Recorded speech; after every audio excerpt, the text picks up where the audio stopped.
Once you are awake, it is almost impossible to fall back to sleep again. Once you discover that the Earth is not a spinning globe, but a flat and stationary plane with a firmament above it, everything changes.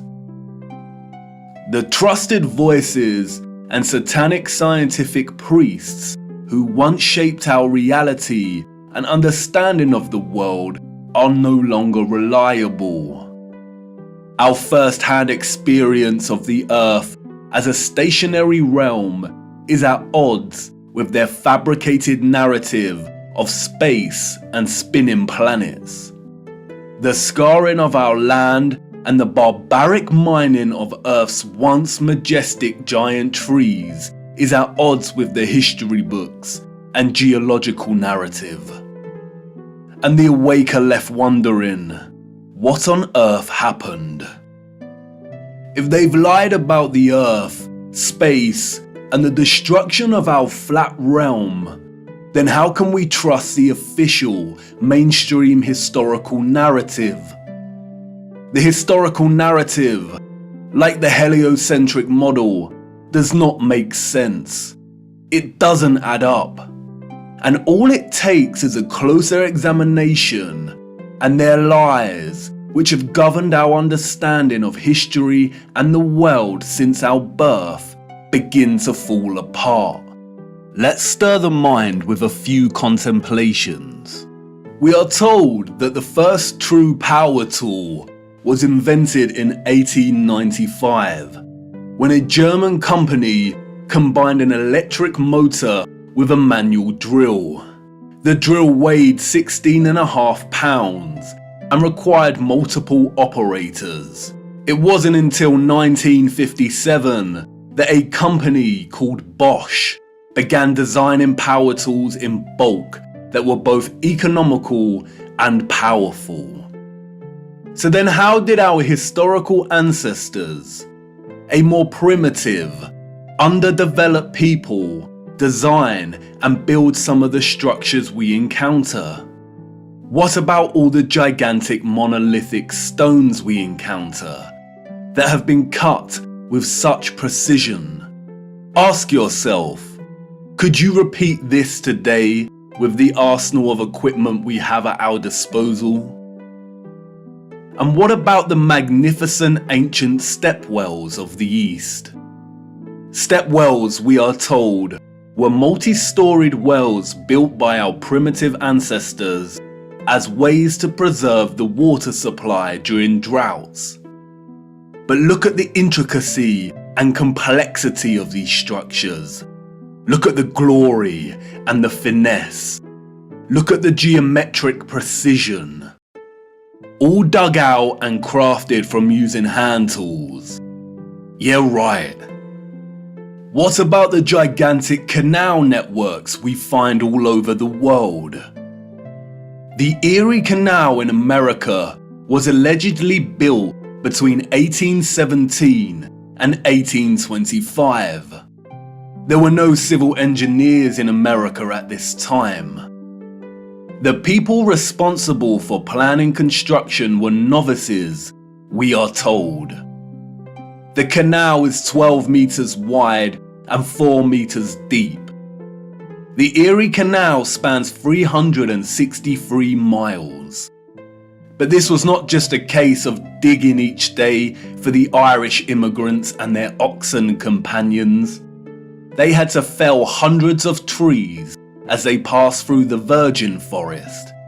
They had to build complicated aqueducts and locks, and they had to pass through the Niagara Escarpment, an 80-foot high wall of hard limestone. They had to use black powder to blast through this, we are told, as dynamite had yet to be invented. The canal spans 363 miles and was constructed over an 8-year period. This means that on average, 1 mile was completed every 8 days.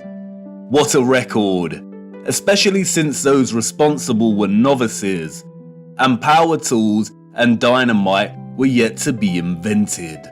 I can tell you now, The so-called early settlers of the Americas did not build these canal systems.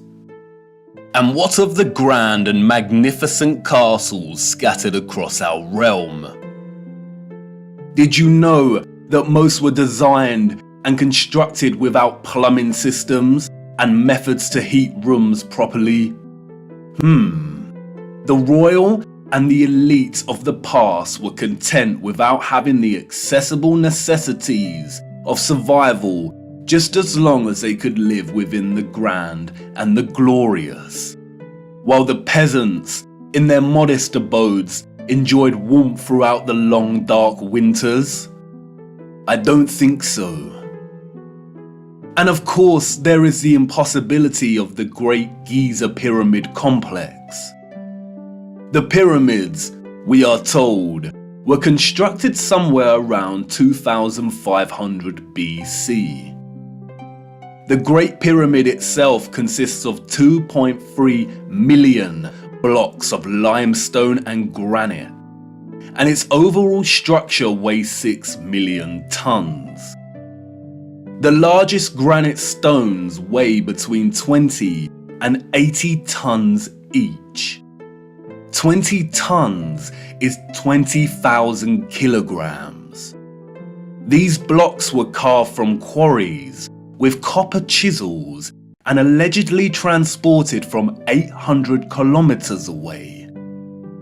The so-called experts can only theorize that a vast amount of slave labor was required. Being gullible and falling for the official narrative of slave labor is one thing, but can someone please explain how the air shafts of the Great Pyramid align so neatly with the circumpolar stars?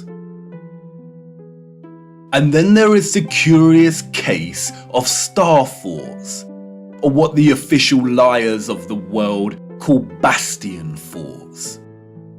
Developed in the late 15th and early 16th century, these forts, we are told, were designed during an era of gunpowder and the cannon.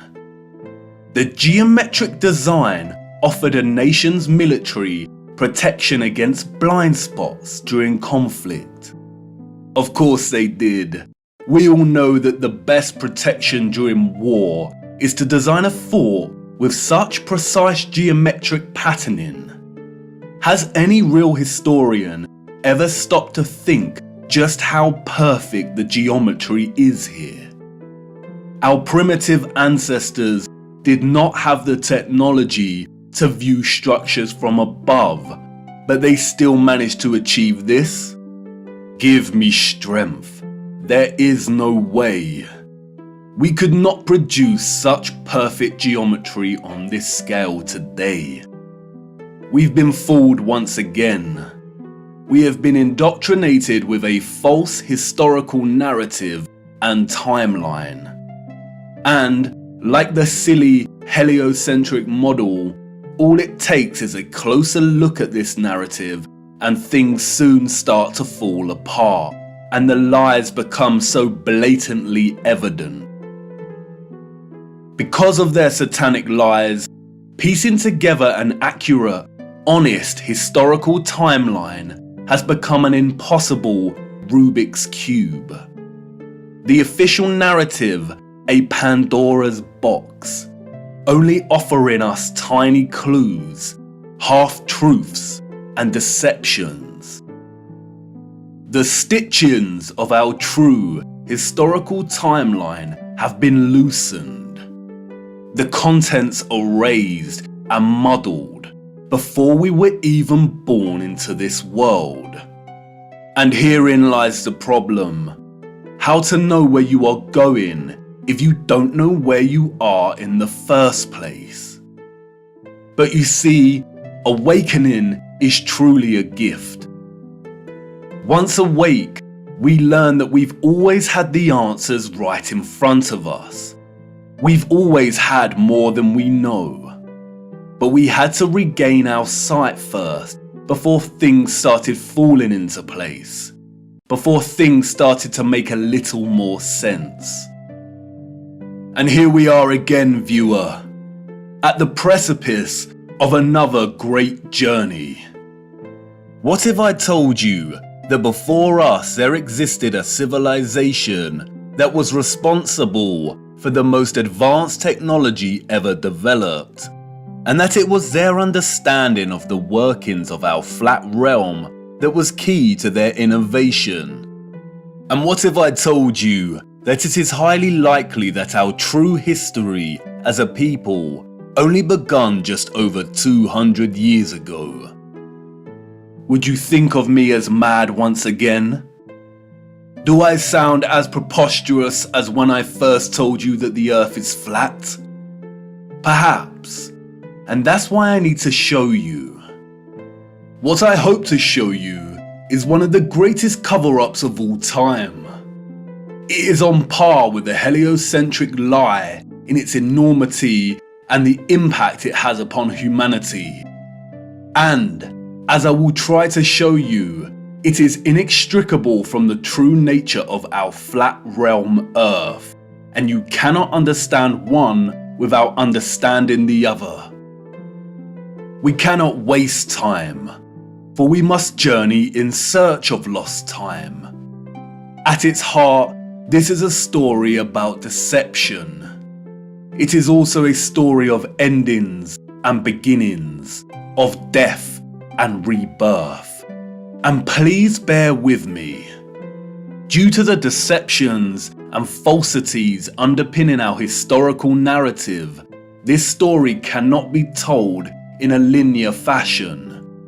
We need to go back and forth in time to really draw out something that brings us a little closer to the truth.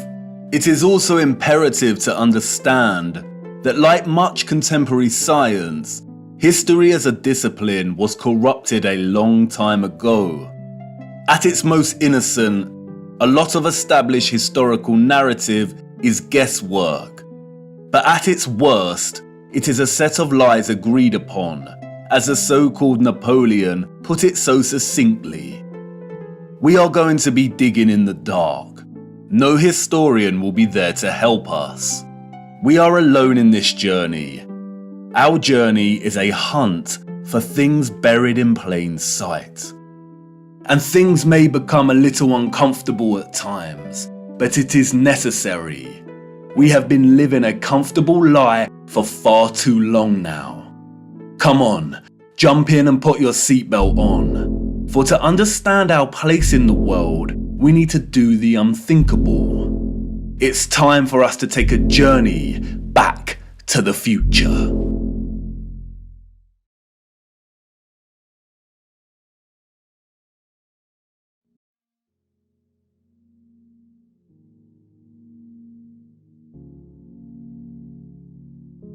Our journey begins in the unlikeliest of places.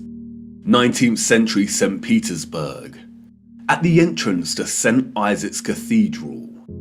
The city cold, the early morning mists dissipating with the approach of the sun, and our boots caked in mud. The year is 1860, and while St. Petersburg stands regal and proud, its inhabitants are nowhere to be found. It is quiet, too quiet.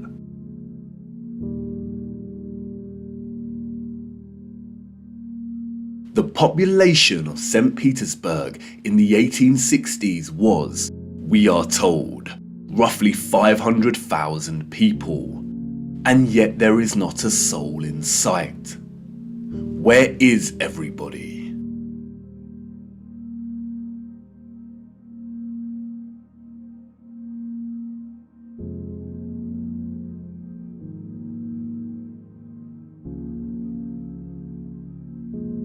The long shadow of Alexander Column gives us a clue as to the time of the sun's journey above this region. Long shadows only occur during morning or evening. It must be morning, but it appears that no one has surfaced yet. If we travel 400 miles across to Moscow, we see the same thing. Empty, quiet streets. In 1860, Moscow shared a similar population with St. Petersburg, roughly 500,000 citizens. But again, where is everybody?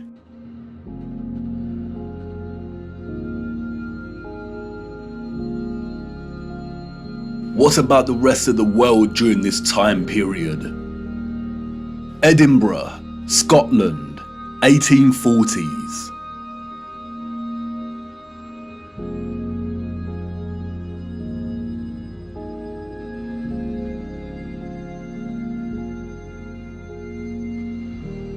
Copenhagen, Denmark, 1840s. Dresden, Germany, 1860s.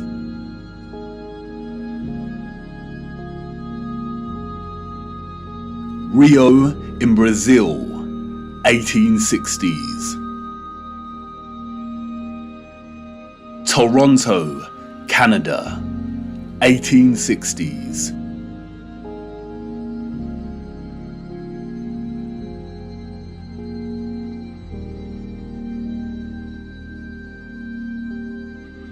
Athens in Greece, 1860s.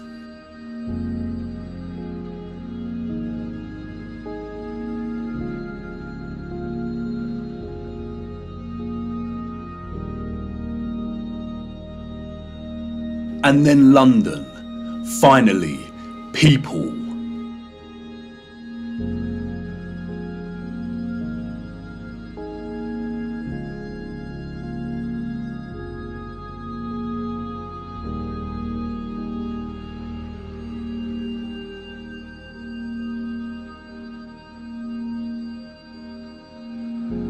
And what about Paris?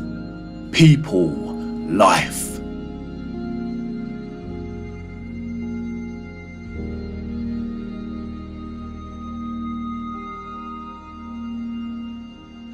The first photograph, we are told, was created in 1822. The art of photography relies on methods of juxtaposition, of comparison and contrast to deliver its message and sentiment. In these old photographs, we do not find the same deliberate techniques of juxtaposition that contemporary photographers craft into their art, but rather we find natural contrasts that are so important and central to navigating through our deceptive history. Contrast is a phenomenon, natural or artificial, in which meaning is generated and conveyed through the comparison of two opposing elements. When looking at 1860s Russia, there is an immediate contrast between the lack of population and the sheer size of these cities. Even in the 19th century, both Moscow and St. Petersburg are enormous. The infrastructure found in the photographs could hold a population well into the millions. Why are the cities so vast if the population was only 500,000 in each?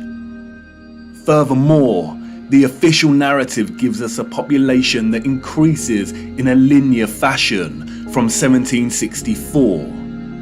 Many of the buildings we see here were built years before the photograph was taken. Did the Russians just plan well in advance? But it's when the population is introduced into these photographs that a new contrast emerges that is staggering. That is, between the people and the environment itself.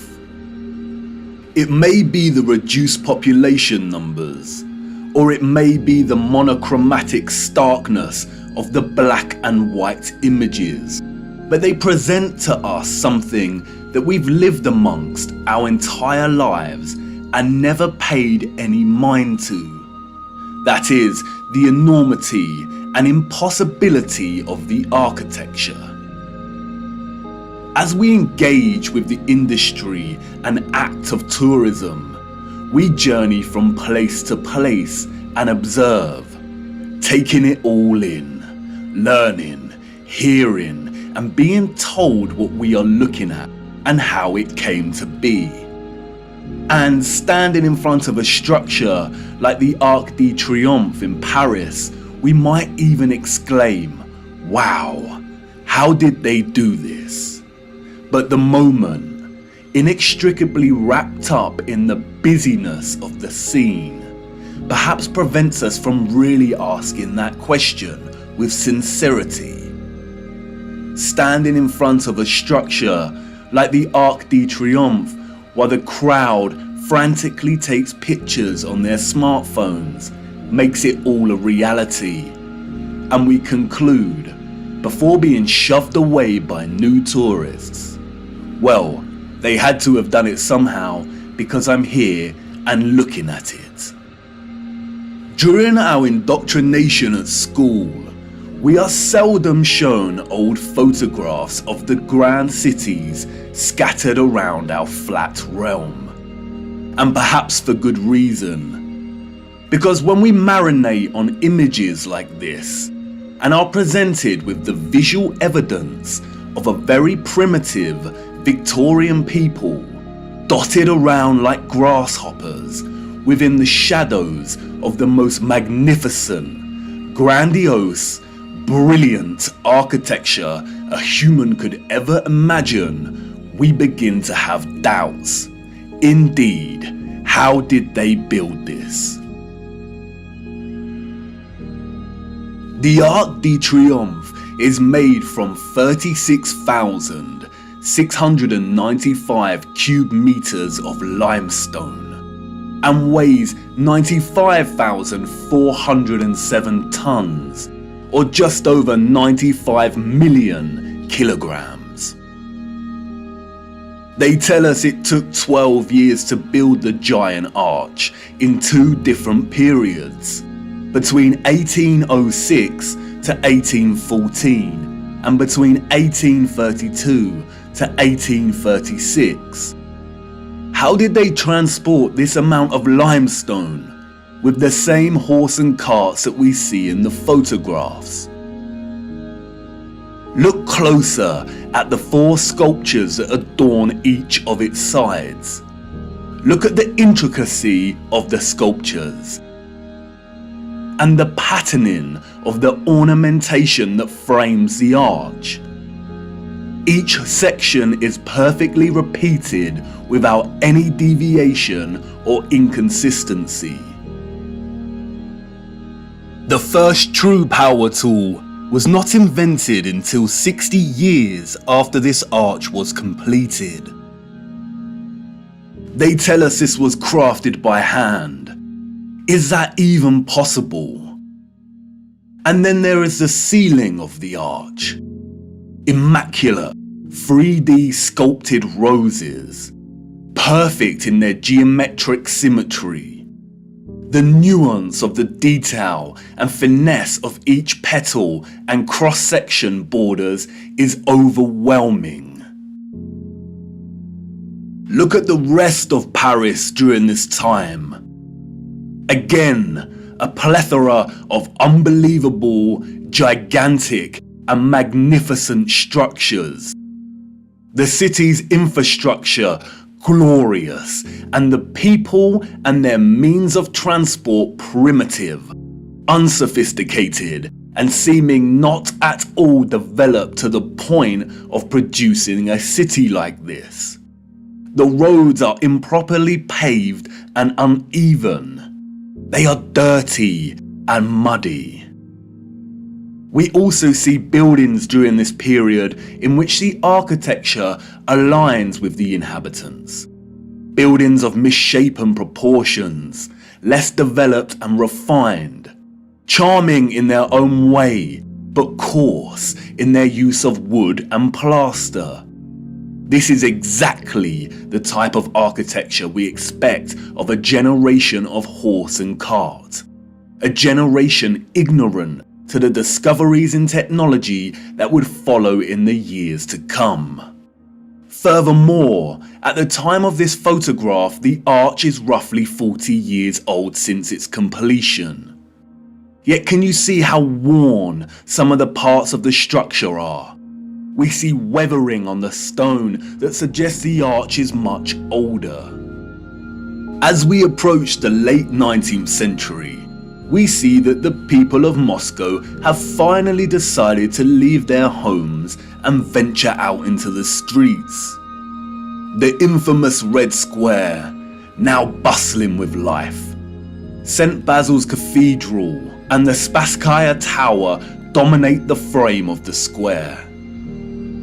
The construction of St. Basil's Cathedral began in 1555 and was completed in 1561, a mere 6 years. It suffered a huge fire in 1737 and underwent restoration over a 20-year period. But look at it. What a structure. Almost unreal and like no other. It is composed of thousands of red bricks and tin sheet metal that has been shaped into the distinctive onion domes we see. Look closer at the intricacy of the domes. How did they bend metal to achieve such precision and perfection in the 18th century?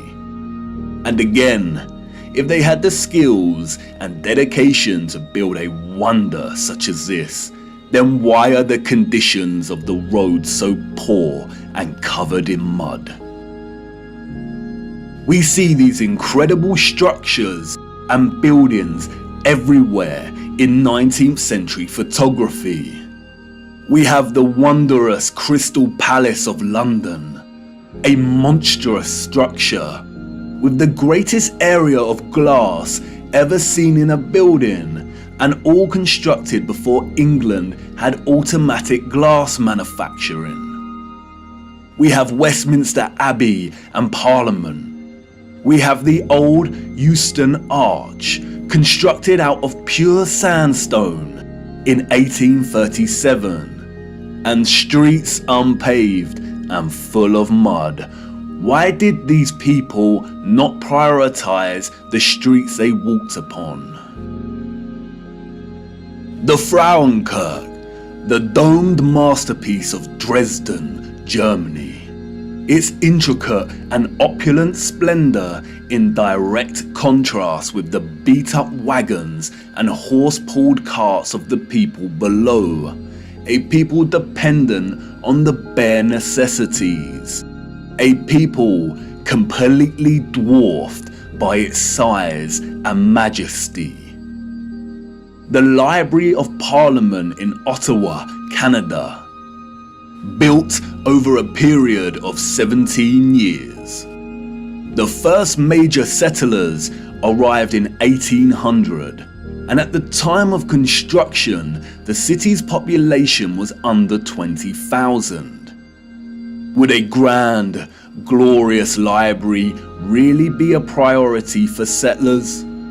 Why does the building look like it's been cropped out of Europe and pasted into Canada?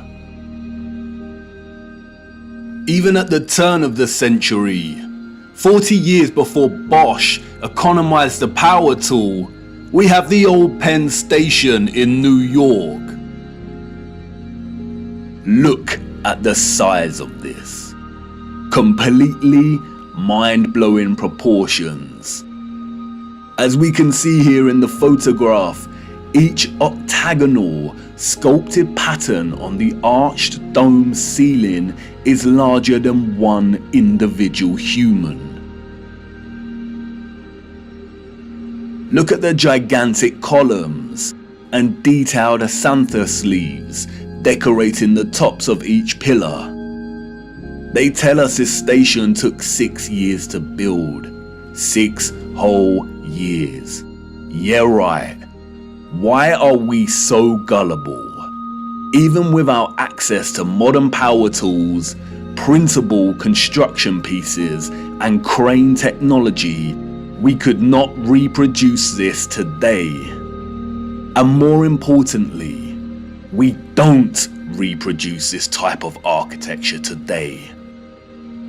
The official liars of our world have an umbrella term for this type of architecture that we see in North America.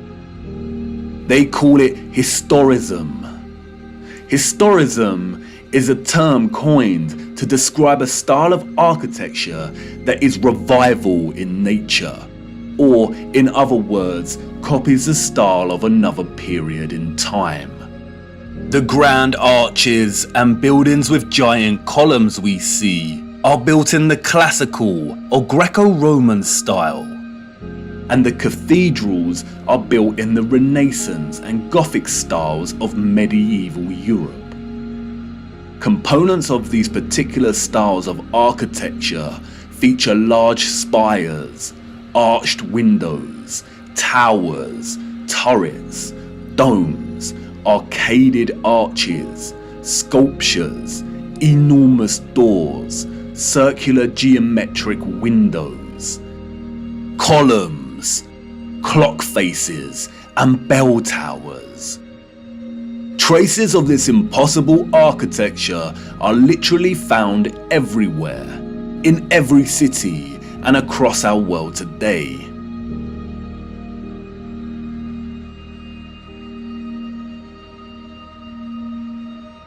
Some preserved and maintained, like the Parisian Arc de Triomphe and Notre Dame, and others lost and long forgotten to time, like the Euston Arch and the Old Penn Station in New York. We as a people travel miles to take our own photographs of these wonders. But the photographers of the 19th century gift us with something they would never have expected to give a future generation: perspective. We see a primitive people against a backdrop of clearly advanced architectural infrastructure.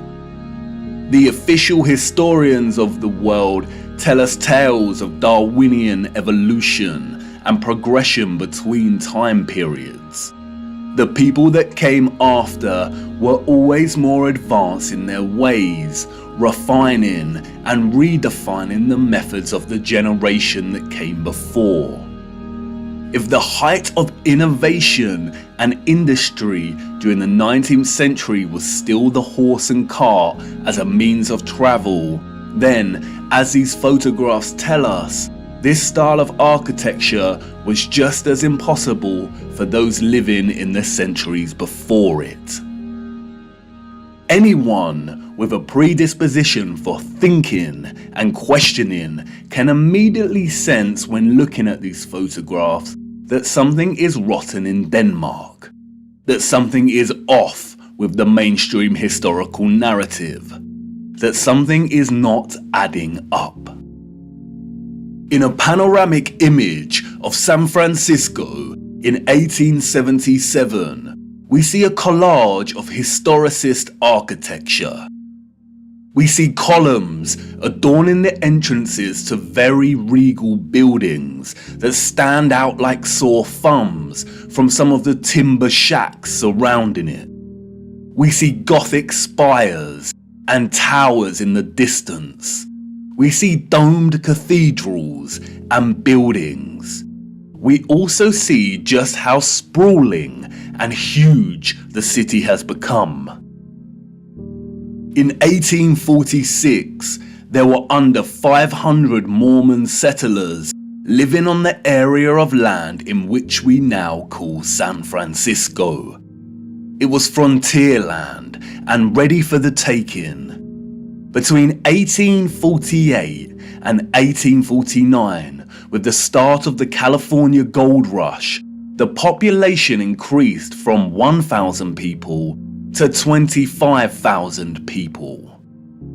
28 years later, this panorama was taken. The population at this time, we are told, was getting close to 200,000.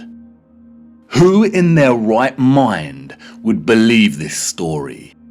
Does this look like a city of 200,000 people?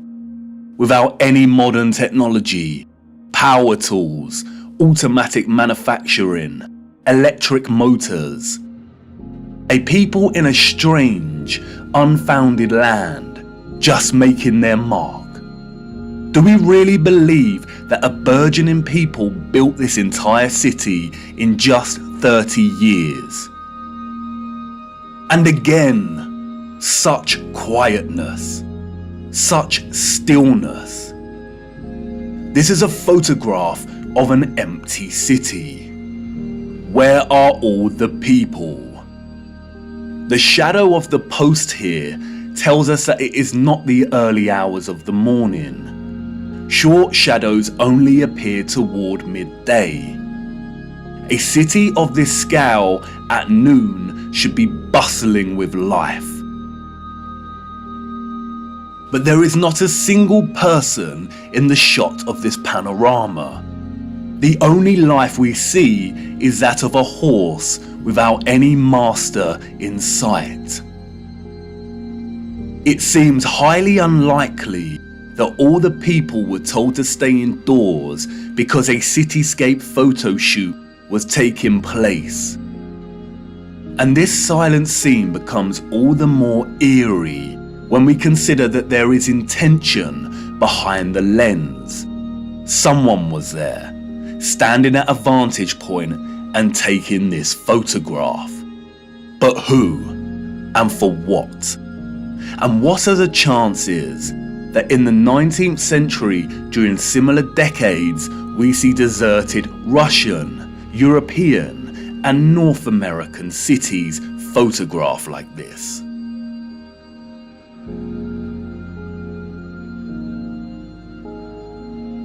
And then only a few years later, we find the same locations bustling with people. A people clearly incapable of building the architecture found in these cities. And what to do with these photographs? If we accept the narrative and these strange anomalies, then we stop here and get back to our busy lives. But the narrative we've received is not the truth. And we shouldn't accept any narrative, no matter how official and certified it is, unless it makes sense. The people we see in these photographs and their early ancestors could not have built the magnificent architecture we see. It is an impossibility. Come on, jump in. We must venture further into these cities and look a little closer.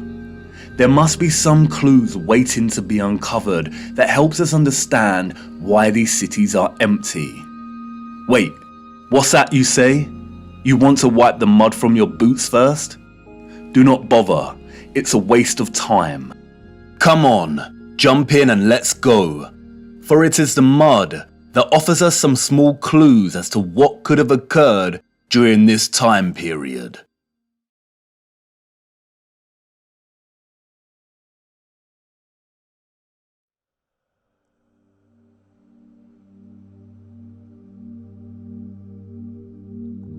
In June 2011, Christchurch, New Zealand, suffered an earthquake that left a lot of the city in chaos, destroying buildings and infrastructure and leaving over 50,000 homes without power. As a result, there were collapsed houses, ruptured water mains, flooding, and fires due to disrupted electrical lines. Due to the strong ground motions and intense shaking, part of the city experienced a strange phenomenon known as soil liquefaction. Sand boils emerged from asphalt roads, toppling and sinking cars, and causing boulders to fall from hills, resulting in more home damage.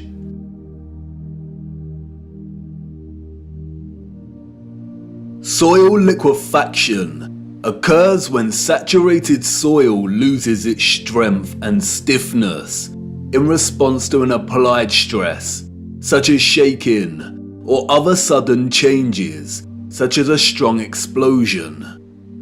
Loose, saturated soil or sand has a tendency to compress when a load is applied.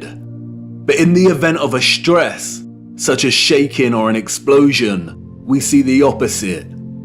The soil tends to dilute, and the result is treacherous quicksand or quick clay.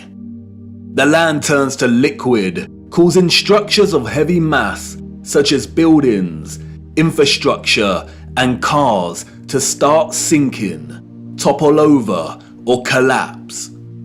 It can also affect dams and bridges. Turbidity currents can also form huge landslides that are impossible to stop. In the worst case scenario, entire cities may be destroyed. As you can see, liquefaction can move entire areas of land. The mud can rise dramatically and rapidly, and its destructive force is unstoppable. It is a well-documented phenomenon.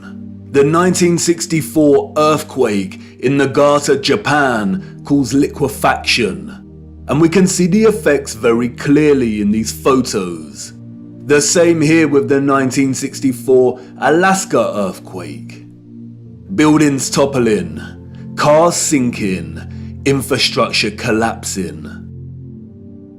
Once the stress has subsided, the soil begins to solidify once again, and we can see the aftermath. Uneven, muddy streets remain where there was once road paving. Returning to photographs of 19th century cities, we see a similar situation here. The roads are unrefined and full of mud. We see unsophisticated, uneven, coarse, and muddy roads everywhere against a backdrop of refined, sophisticated, and magnificent architecture. Could these cities have suffered the similar fate of soil liquefaction that we see in more recent times? Perhaps. But unfortunately, muddy roads is not enough evidence to base any conclusions on, is it? Children ask the most vital of questions, and adults, in their foggy stupor, usually provide the most unsatisfactory answers, often regurgitating learned nonsensical information that leave the child's imagination unfulfilled. Squelching along these muddy 19th century roads, observing their surroundings, a child may ask, why did they build the windows so low to the ground?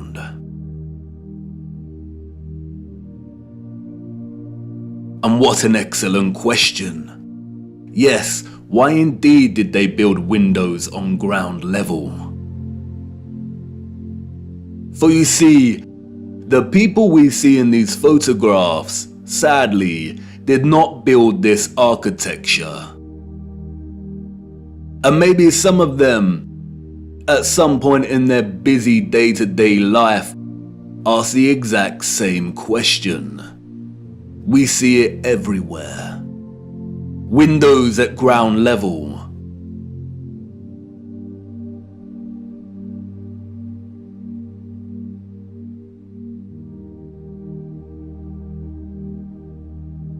Windows partially below ground level.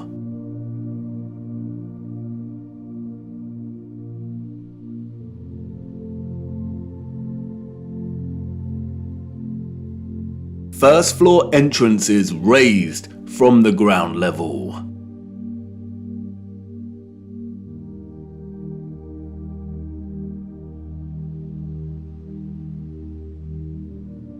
Steps leading down to entrances below ground level.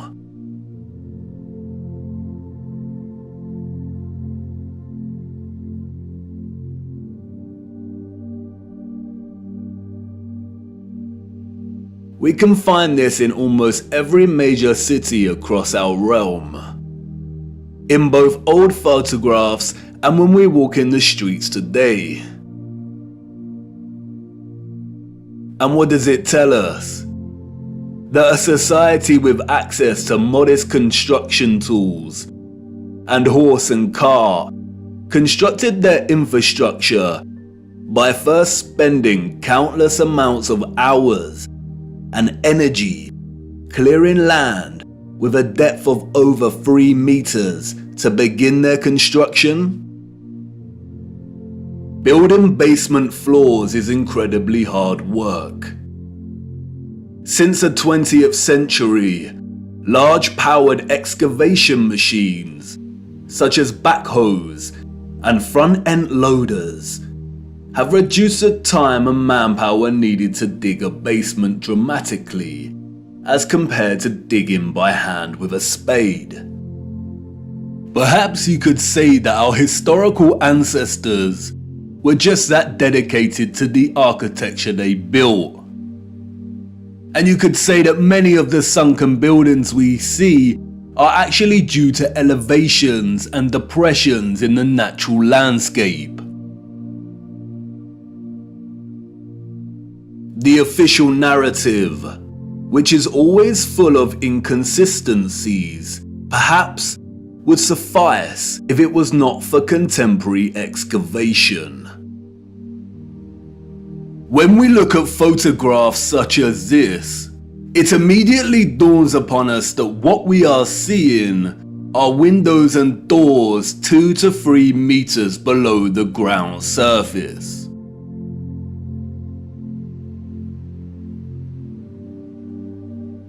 Why are there windows and doors underground?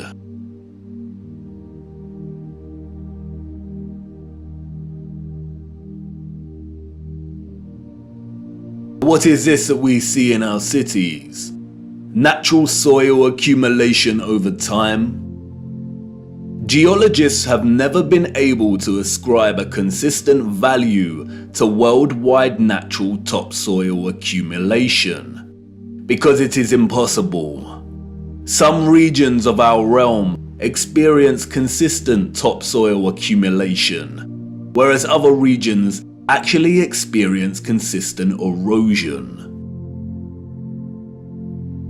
Many historians and archaeologists have noted that many cities over the centuries have been destroyed through war, and natural phenomena such as earthquakes, volcanic ash, and flooding.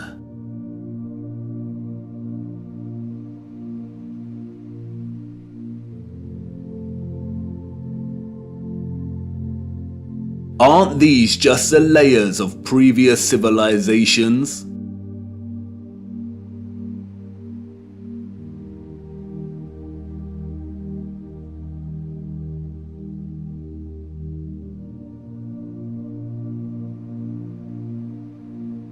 No, they are not. We see over and over again whole floors of buildings consistent with the architecture existing above the layer of ground.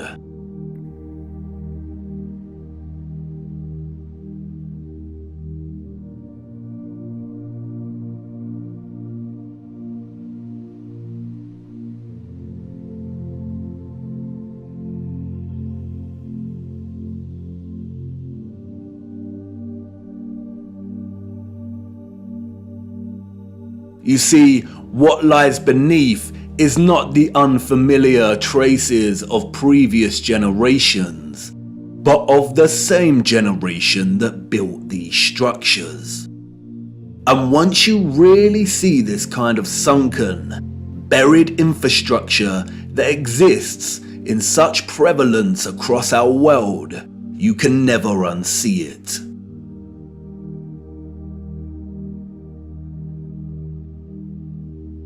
We see that the foundations of old churches are actually the original first floors with consistent entrances and windows.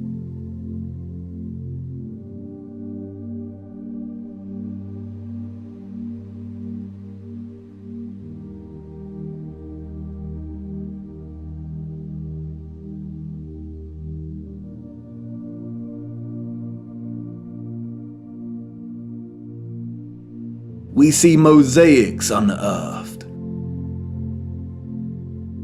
We see pillars, columns and arches that were originally much larger, and it was the layer of soil that reduced their size, as if they weren't big enough to begin with.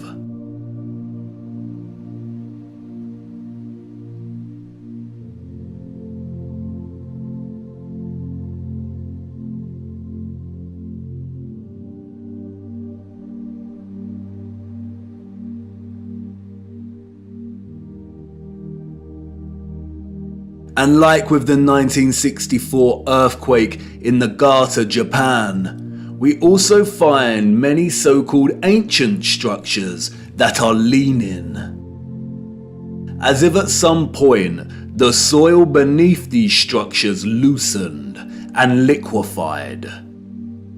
We have the Sahersen Church Tower and Our Dear Lady at the Mountain Church Tower in Germany, the Tiger Hill Pagoda in China, the Leaning Tower of Neveyansk in Russia, the Leaning Temple of Huma in India, Oud Kirk in the Netherlands, the Tower of Zaragoza in Spain, and, of course, the Tower of Pisa. The official liars of the world try to justify the buried and tilting structures we see, filling our heads with stories of antiquity and ever-changing geology. But it becomes trickier for them when we turn our attention to America.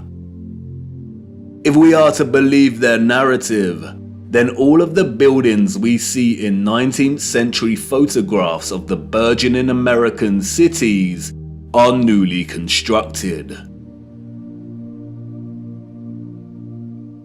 Why do we see famous structures, such as the Washington Capitol building, with consistent infrastructure that buries very deep into the ground? And again, the inconsistencies do not add up. Why would an underdeveloped people waste resources, energy, and time constructing the foundations of the Capitol building to be consistent with the column style we find above the surface? The foundations did not have to feature columns. Columns, we are told, are a stylistic choice, not a functional one. So why would they do this? In a nutshell, they wouldn't.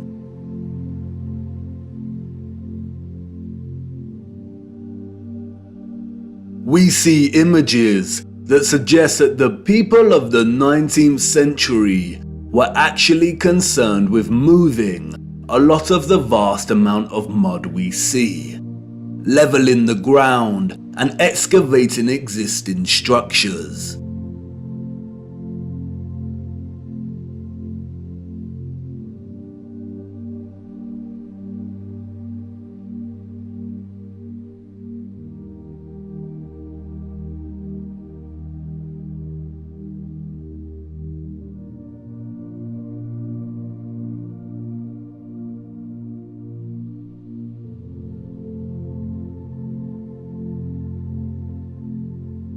The consistency and prevalence of buried architecture across our realm indicate that whatever happened was a worldwide event, despite regional differences in natural topsoil accumulation and erosion. And there is no official narrative explanation that justifies the buried architecture we see. No explanation provided to justify the amount of mud we see in 19th century photographs of our cities.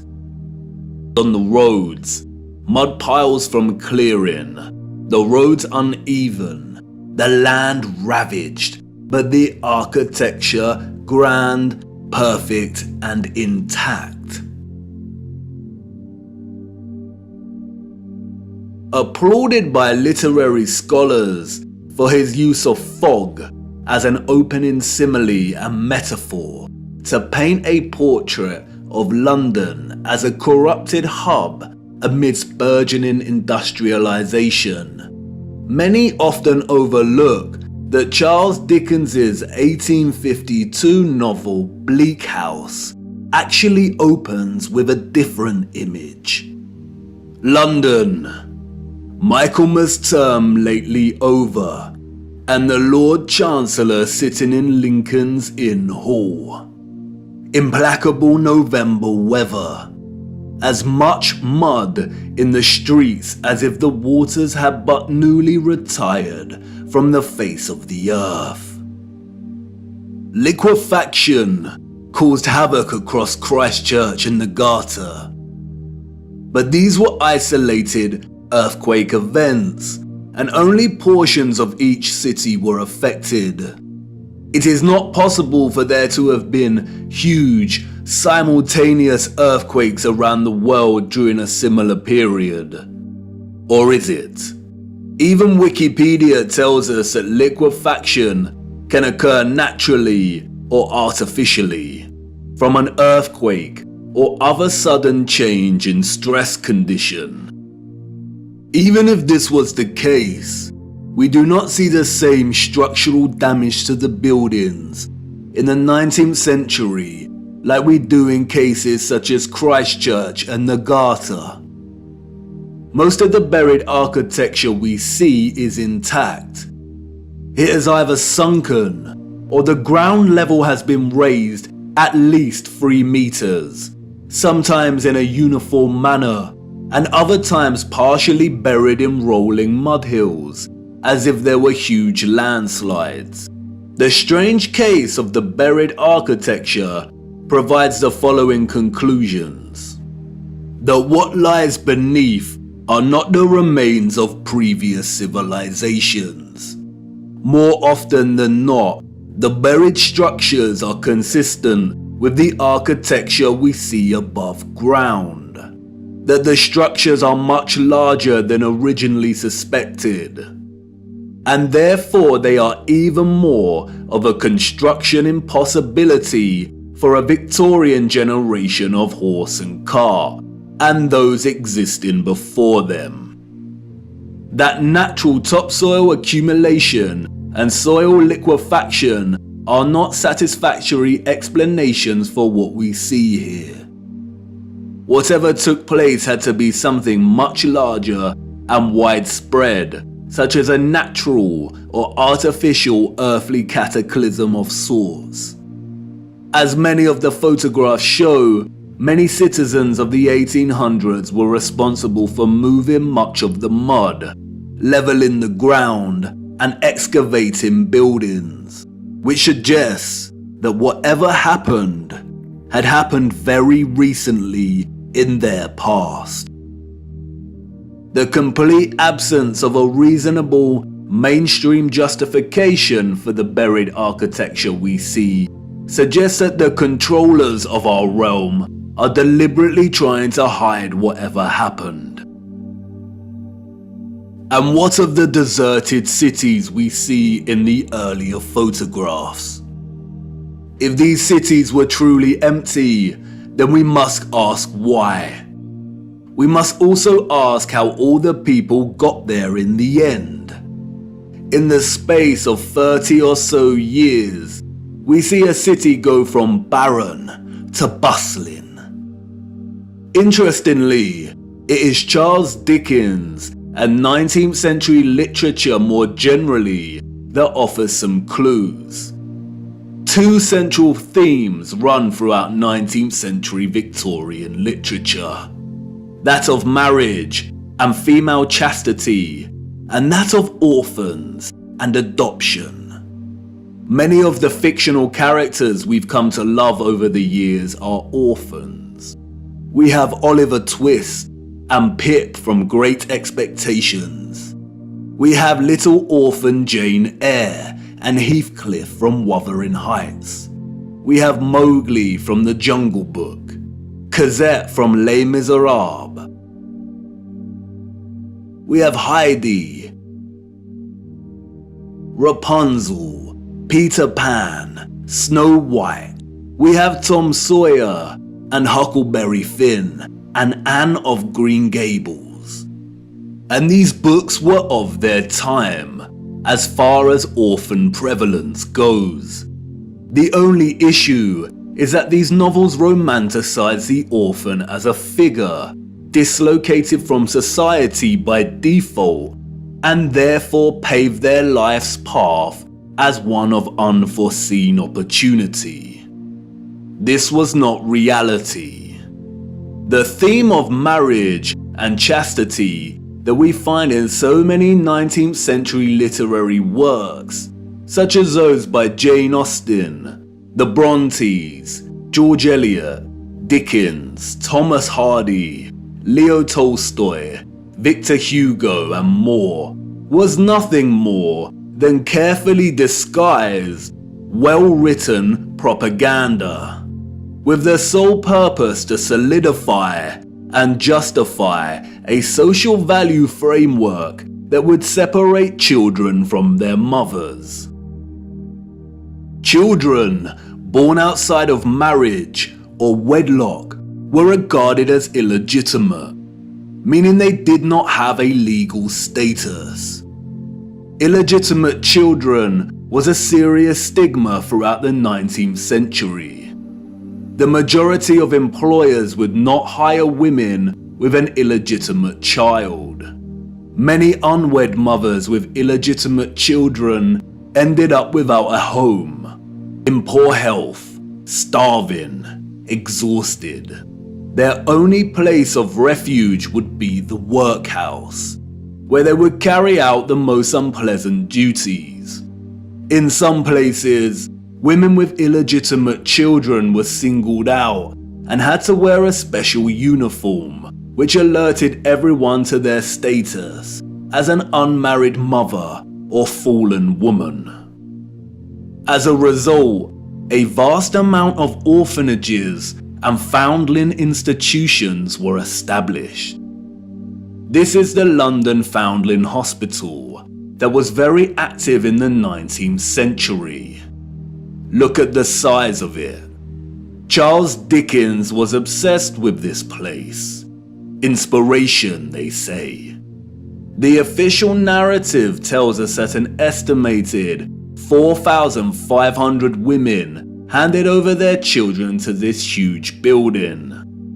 But this was just one institution. Wikipedia gives us a partial list of over 64 orphanages that were founded in the UK during the 19th century. The list is only partial. The peculiar case of the vast amount of parentless children in the 19th century is well documented by many researchers. And most of them agree it is almost impossible to establish figures that really do justice to just how many orphans there were during this period. Their footprint did not enter the record books. It formed in the mud and was then washed away. It wasn't just the UK. This was a worldwide phenomenon. New York City had 4 foundling asylums alone that processed thousands of children annually. By the beginning of the 20th century, Italy was reporting 32,000 children per year. Spain and Portugal were reporting 15,000 annual foundlings. Before 1860, 374,000 recorded infants were processed by the asylums in Milan, Naples, and Florence alone. Historian David L. Ransell states that Moscow was receiving between 16 and 18,000 infants annually by the 1880s. and sending over 10,000 of these each year to outlying villages for care. In 1882, there were all told 41,720 foundlings from the Moscow home living with 32,000 foster families, scattered throughout 4,418 villages. A dozen villages had over 90 fosterings each. One thing that is often overlooked is that there were a series of laws passed in the 1800s, making it almost impossible for unwed mothers to keep their babies. The 1833 Poor Law Reformation introduced bastardy clauses that shifted the entire responsibility for the illegitimate child onto the mother. Social stigma meant that she would not be able to provide care for her child and would be forced to hand them over to the authorities, or worse. Advertisements for adoption or nurse care became popular in newspapers. And, as many scholars have pointed out, these were a front for what was termed baby farmers, or paid murder. As Dorothy L. Haller states, the adverts may have been misleading to the general public, but read like a coded message to unwed mothers. No references are asked for, and none are offered. The sum of 15 shillings a week to keep an infant or a sickly child was inadequate, and a sickly child and an infant under 2 months were the least likely to survive, and the cheapest to bury. Infants were taken, no questions asked, and it was understood that for £12 no questions were expected to be asked. The transaction between the mother and the baby farmer usually took place in a public place, on public transportation, or through a second party. No personal information was exchanged. The money was paid, and the transaction was complete. The mother knew she would never see her infant alive again. Most children, however, were not murdered, but were dropped off at the doorsteps of orphanages or the workhouse. All children taken into these institutions were given entirely new identities. They were provided for with shelter, food, and clothing temporarily, and then sent off to workhouses or another location. Photographs in the 19th century were scarce, but towards the end of the century we see more photographs, and the last continent to experience such mass exodus of orphans was the United States. And it is here that we see evidence of the orphan trains. The first group of these orphans arrived in Michigan in 1854, and from that moment on, the movement shipped hundreds of thousands of children across the states until it ended in 1929. Officially, there were over 97 institutions involved in orphans and orphan trains in the 19th century. And again, this was not just the United States. Annie McPherson will go down in history as a woman who scammed more than 100,000 foundlings and shipped them from the United Kingdom to Canada, New Zealand, and South Africa, and even to the outer edges of the earth in Australia, so that they could be sold into child labour. Why do we see so many photographs of orphans in workhouses? Why are they working with machinery created for adult use? Were there not enough adults during this time to carry out this work? And then there is the strange case of the burgeoning American amusement parks at the turn of the 20th century.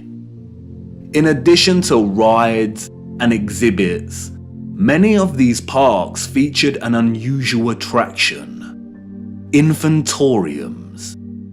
Visitors of these parks could stroll around with ice cream and swing by these stations, a visit equivalent to that of a fully functional neonatal intensive care unit, complete with incubators filled with sleeping, premature babies. History has been kind to Martin Cooney. Touted as a hero, Cooney was the German mind behind the incubators. His first encounter with premature babies, we are told, was at the 1896 World's Fair. He knew immediately that the exhibition would save babies' lives. The technology to keep premature babies alive was expensive, and he knew the public would pay to see the babies in incubators. He would charge an entrance fee at the amusement parks to generate funds to help these babies live. Nurses tended to the babies as an enraptured public looked on. Like any other amusement, the premature baby exhibits included carnival barkers who tried to lure the public to come and see the babies. I don't know about you, but I find something very off about these incubators. Advertised as featuring living babies, a lot of the fairs where Cooney showed his babies also featured eugenics exhibitions. Eugenics is a field of corrupted pseudoscience that endorses selective breeding to improve the genetic quality of the human population. Eugenics was inspired by Darwinism and was a driving ideology that fueled the Nazis. Why are people paying to see living babies as if they had never seen a living infant before? Did people of the time not have their own babies? And where are these infants' parents? How did they have the technology in the 19th century to keep premature babies alive in such a way? Or is something off, once again, with the official narrative? There were 80,000 premature babies who were treated in these amusement park incubators. 80,000. The hundreds of thousands of orphans in the 19th century are just barely believable. Were women really that carefree? Did America even have the population numbers to justify 80,000 premature babies? We are not talking orphans here, but infants born prematurely. The narrative is not convincing or realistically fathomable. Where did these babies come from? More troubling is Cooney's background. As many historians have pointed out, he had no medical degree or training. His story is a very similar one of unconvincing philanthropy that we find surrounding some of our contemporary figures today that also do not have medical degrees. And then there is Marie Dressler, a Canadian silent film and Depression-era movie star. She adopted one of these incubator babies. Celebrities and adoption. The official narrative conveniently leaves this out of her story and tells us that she may have had a daughter who died as a small child. But the photographs suggest otherwise. Did she adopt her incubator baby at one of these fairs? Were the fairs a front for illicit adoption of premature babies? Even if they were premature, did that mean they had no parents? Who owned and was responsible for these parks? And what happened to the babies once they grew and left the incubators. If something feels eerily wrong about the entire narrative surrounding these parks and orphans, it's because we are not being told the truth. Why were there hundreds of thousands of parentless children in the 19th century? Where did they come from? They were relocated all over the world. Europe, America, Russia, Australia, Canada. Why? Especially when most still had a living parent. If pregnancy out of wedlock was such a social stigma that resulted in such trauma, why would so many people put themselves in that position in the first place? Did the government really care about social morality enough to pass laws? And all the effort to build and maintain orphanages and orphan relocation networks, would this not burden governmental finances and administration systems? It certainly would have. But you see, there was a greater purpose behind the government's worldwide agenda: repopulation. The social narrative of chastity was nothing more than propaganda and justification for stealing children. The reason we see empty cities in the early 19th century is because they were in fact empty, void of population. And the reason they are bustling 30 years later is because orphans were shipped into these cities to repopulate them. You see, in the early 19th century, there was a worldwide reset of sorts through depopulation and then repopulation. The people we see in these photographs did not build this architecture. They inherited it, along with a lot of mud. Not only did they inherit it without a clue as to what it actually was and who it belonged to, but they were unknowingly complicit in repurposing pretty much all of these structures. I know, none of this is making much sense at the minute. You are probably wondering why on earth these cities were empty and full of mud. What happened that meant governments needed to repopulate the earth? And I know what you're thinking. This is all very intriguing, but what does this have to do with flat earth?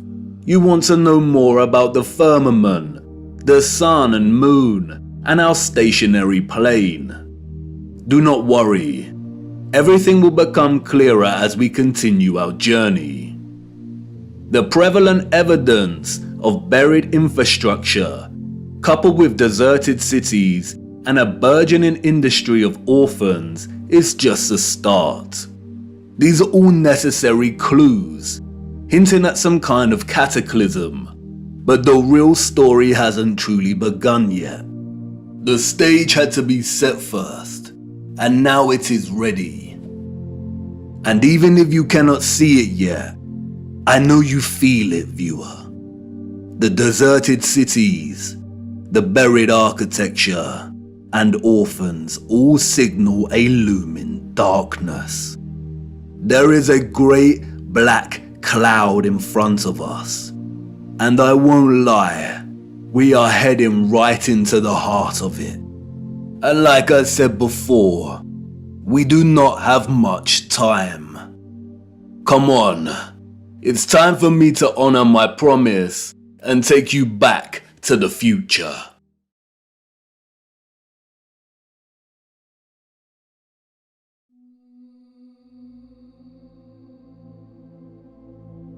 Water, an inorganic, transparent and odorless chemical substance that covers 70% of the known Earth's surface. It is the driving life force behind the carbon-based organisms that flourish on our Earth.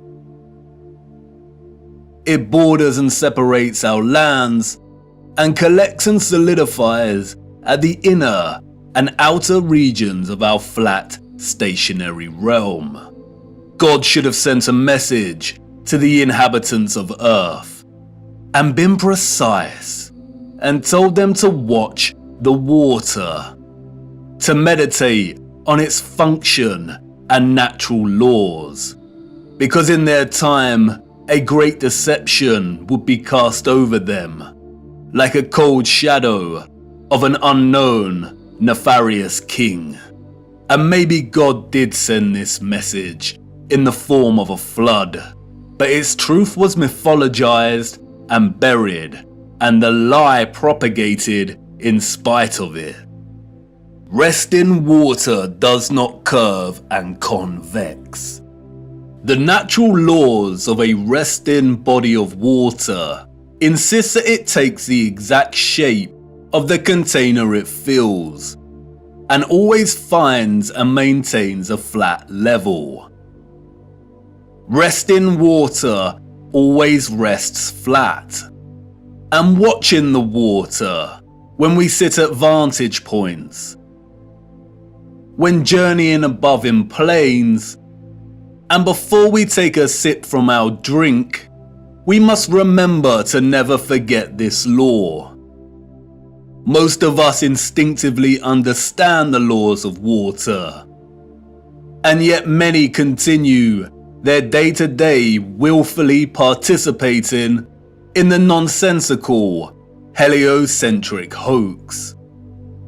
But for us that know that our Earth is not a spinning planet in an infinite vacuum of space, the ones that have studied the sun diligently and realize that it is the sun that is moving and not the Earth, the ones that have plotted the illogical routes of flight paths on a globe model and concluded that the model is incorrect, the ones that know that the laws of density govern the rise and fall of objects and have studied vanishing points, the ones that have forsaken conventional telescopic lenses, pondered rainbows, sundogs, and the stars above us know that we reside within a dome firmament and there exists water above us, and the ones that understand that our entire enclosed Earth system is governed by electromagnetism, frequency, and vibration that emanates from a central magnetic North Pole. We are the ones that scratch our heads and wonder how on earth we got in this heliocentric mess in the first place. And if meditating on the stars in the water beyond our firmament long enough, and on the electromagnetism, frequencies and vibrations that make them twinkle through so many shades of vibrant colours and geometric patterns, one might perhaps, just perhaps, ask, is there something more to electromagnetism? Something that has been missed or overlooked? Something untold or hidden? Electromagnetism is a fundamental force of Earth. The electromagnetic field takes the form of a torus in which all electromagnetism, frequency and vibration flows. A toroid is a revolving surface that takes the shape of a donut. Toroidal inductors and transformers are central to generating electric energy.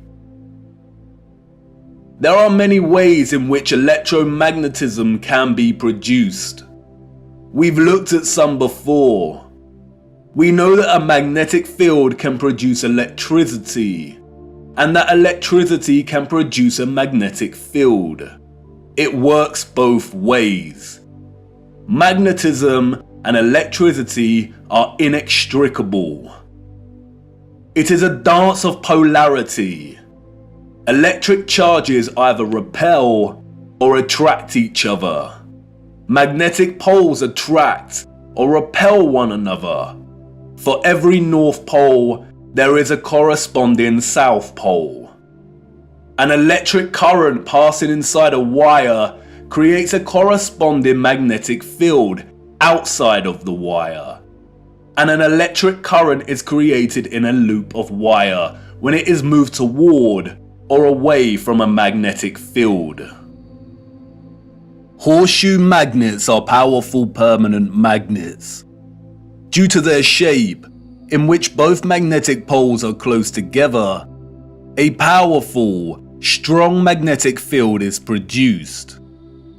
The horseshoe magnet can also function as an electromagnet. The first ever electromagnet was invented in 1824, we are told, and was in the form of a horseshoe magnet. Its power was evident from the beginning. It weighed only 200 grams, but could lift 4 kilograms of iron. The key to the horseshoe magnet's power is the placement of its poles. You can see the magnetic field here, represented by the vector lines. If you look closely, you can see the concentration of the magnetic field is greater near the poles of the magnet. Since as far back as we can remember, we have been presented with and entertained ideas of the future. Not necessarily our future as individuals, but the future of humanity, technology, and society at large. Whether it is in the form of Hollywood movies, you know the ones, the action films, the science fiction sagas, and the animated kind, or literature, music, and art exhibitions. In these we see our technology taken to its limits. Crafts fly, computers live, robots help out, holographic screens decorate every room. Cities continue to grow upward into dominating skylines. Some can teleport, and space travel is now possible and the accepted norm. Outside of fiction, we also have sobering documentaries telling us where we are heading, usually featuring narration by an old man, lamenting the unstoppable path we are on. It's all very serious. We are destroying our planet, the only one we have. And we have political parties, non-governmental organizations, and the trusted voices and scientific, award-winning geniuses sharing similar messages. And really, when you look closer at both the fiction and the alleged facts, they all share the same underlying premise and principles. We are becoming so technologically advanced that the planet we reside on is no longer enough, or can no longer sustain our activity. The advanced artificial intelligence systems, the flying crafts, the breakthroughs in cloning and medical beds mean that the natural world has suffered as a consequence. And depending on the type of genre you are entertaining, the solution is either 1. For humanity to perish as a result, perhaps destroyed by the very artificial intelligence systems it created in the first place, or perhaps by a natural, lung-choking virus that has mutated and is sweeping the earth to restore natural balance. Or 2. For humans to say goodbye to their lonely little blue ball and head off into space in search of a new home. But you see, there is no globular planet, and there is no space. and therefore all visions of the future are purely fictional and not particularly innocent. What we don't see emphasized in these visions of the future, however, is the potential of electromagnetism to transform all human life, technology, and society. Which is strange when you consider that all life and the Earth itself is impossible without electromagnetism. Why wouldn't visionaries want to explore this in more detail? Could it be that they are not allowed to? Could it be that they are afraid of something? Afraid of us connecting one too many dots, perhaps? And again, horseshoe magnets can act as powerful electromagnets. If a civilization was to advance technologically through the use of electromagnetism, then the horseshoe magnet would certainly have a tremendous role to play in that development. Yes, it certainly would. And it certainly did. The horseshoe magnet. The Arc de Triomphe. Yes, one of the most powerful electromagnets ever constructed.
Welcome to the future.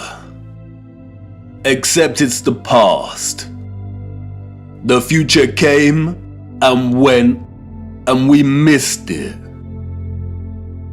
The magnificent architecture we see throughout our realm, in which the official liars and controllers of our world have termed historicist, neoclassical, Renaissance, Gothic, and so on, all belong to one whole unified civilization.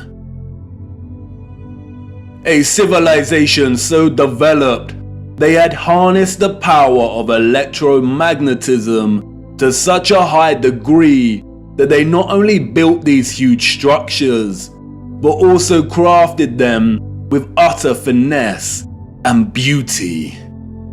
A celebration of their own technological advancement.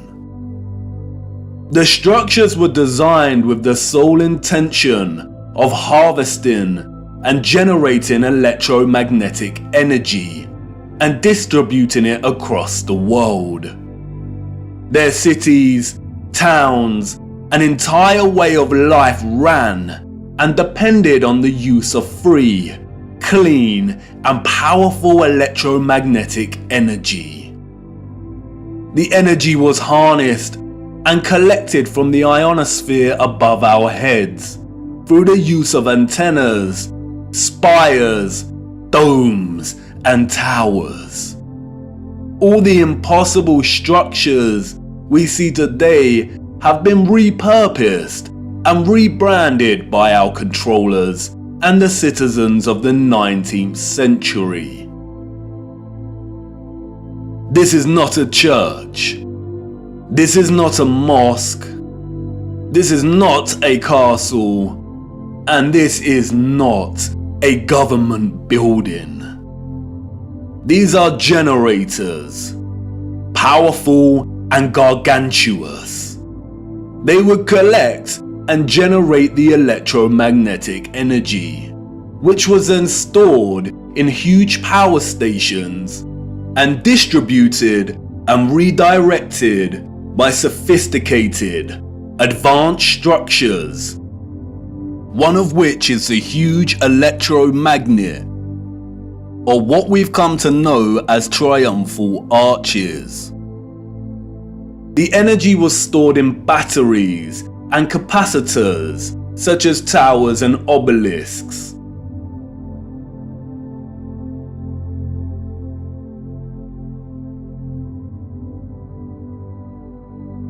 All cities were constructed across our realm in the form of one big, interconnected power grid, much like a huge computer motherboard. I already know what you're thinking. What?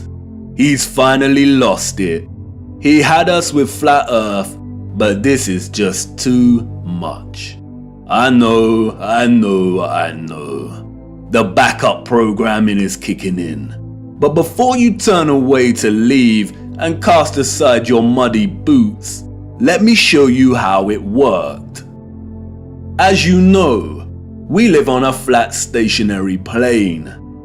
At the center is a source of magnetism at the North Pole, and directly above this is Polaris, fixed at the central and highest point of a wondrous crystalline dome firmament.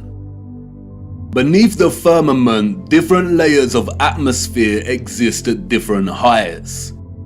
The ionosphere starts at about 30 miles above Earth. It includes the thermosphere and the mesosphere. The ionosphere is an electrical atmosphere that is ionized by the sun's electromagnetism. It also forms the inner edge of the magnetosphere.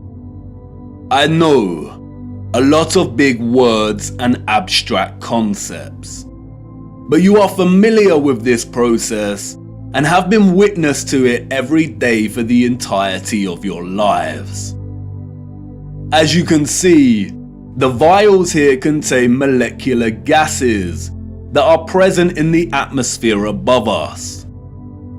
When an electromagnetic source, such as a Tesla coil, is applied within close proximity of these gases, the coil's magnetic field ionizes or charges these gases, and the result is phosphorescent plasma.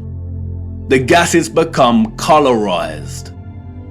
This is why our sky is primarily blue, because the sun's electromagnetic presence ionizes the atmosphere, and the result is colored plasma. When the sun is entering or exiting our region, or what the liars of the world call sunrise and sunset, we see a variety of color gradients due to its distance from the ionosphere above us. When the sun is no longer journeying above our region, the sky loses its color and we can see the stars in the firmament beyond. Although the official scientists designate the ionosphere as an atmospheric layer, it is actually an ethereal layer. Ether is the fabric or element that carries electromagnetism. It connects everything in our realm. It is the fabric that makes the sun and moon and their concentric journey above our disk possible in the first place. Ether is the mysterious fifth element. It connects everything electromagnetically through vibrational energy.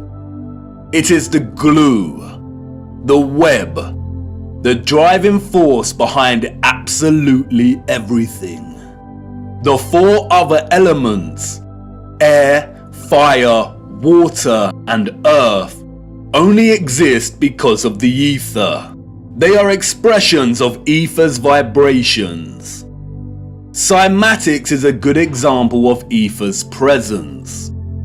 The frequencies fed through the Chladni plate make the sand or salt form precise and complex geometric shapes. The higher the frequency, the more complex the geometric pattern. But what is the conduit that takes the frequency's vibrations and allows the sand to take such shape? That is the ether at work. That's why we see fruits and vegetables that closely resemble cymatic patterns. It is the ether at work. All matter is ethereal, and the shape and form of that matter are different expressions of the ether, determined by frequency and vibration. Ether is the bridge between electromagnetic frequency and vibrational energy and the form of matter itself. You could call it the Holy Spirit of God. The historical and scientific discourse of ether is a deliberately manipulated one. The enemy introduced the truth only to discredit and subsequently bury it. Some of the alleged figures of the past have written on ether. The so-called Aristotle called it the fifth element. James Clerk Maxwell, the so-called father of electromagnetism, spoke of the ether, stating, "In several parts of this treatise, an attempt has been made to explain electromagnetic phenomena by means of mechanical action, transmitted from one body to another by means of a medium occupying the space between them." The undulatory theory of light also assumes the existence of a medium. We have now to show that the properties of the electromagnetic medium are identical with those of the luminiferous medium. The medium he refers to here is the ether. Albert Einstein and others successfully solidified the heliocentric model through fraudulent schools of scientific thought. But even Einstein could not deny the presence of ether. According to the general theory of relativity, space is endowed with physical qualities. In this sense, therefore, there exists an ether. According to the general theory of relativity, space without ether is unthinkable. For in such space there would not only be no propagation of light, but also no possibility of existence for the standards of space and time, measuring rods and clocks, nor therefore any space-time intervals in the physical sense. Even contemporary scientists, under the spell of heliocentrism, admit it is nonsensical to deny ether's existence. Today, the vacuum is recognized as a rich physical medium. A general theory of the vacuum is thus a theory of everything, a universal theory. It would be appropriate to call the vacuum ether once again. Returning to the ethereal ionosphere. As I said, this layer of ether above our heads is a constant sea of electromagnetism and is responsible for the colored plasma above that we call the sky. The source of its electromagnetism is the sun. It is because of this ionized layer that we get ionospheric lightning in the form of sprites, which in turn influence the thunderstorms below. An ion is a particle, atom, or molecule with a net electrical charge. Electricity is a continuous flow of ions. The electrolytes in our body are ionized. Everything is connected by electromagnetism and the ether.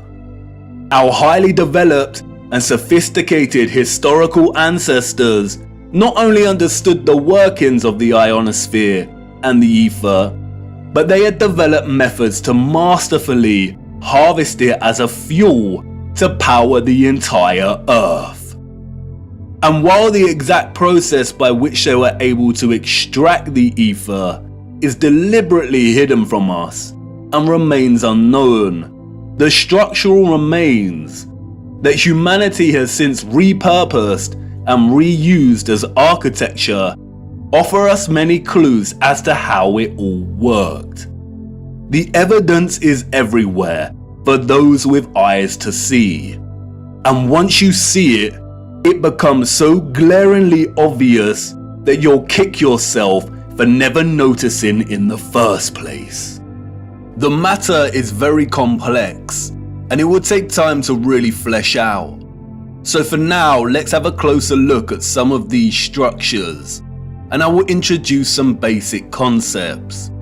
As we continue our journey, we will explore everything in more detail. We see them everywhere. On top of all these magnificent structures, towers, spires, and pinnacles that rise into piercing antennas. It was through these complex antennas that the ether was harvested.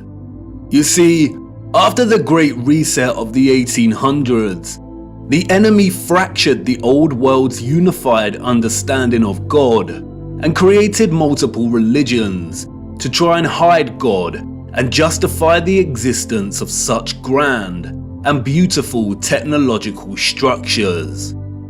And I know this may trigger some people, but stay with me, I will not let you down. But for now, it is critical to understand that a lot of the religious icons that adorn and make up these antennas were never indicators of different religions in the old world, nor were they intended to be. They signaled something else entirely. They are usually made from copper and gold.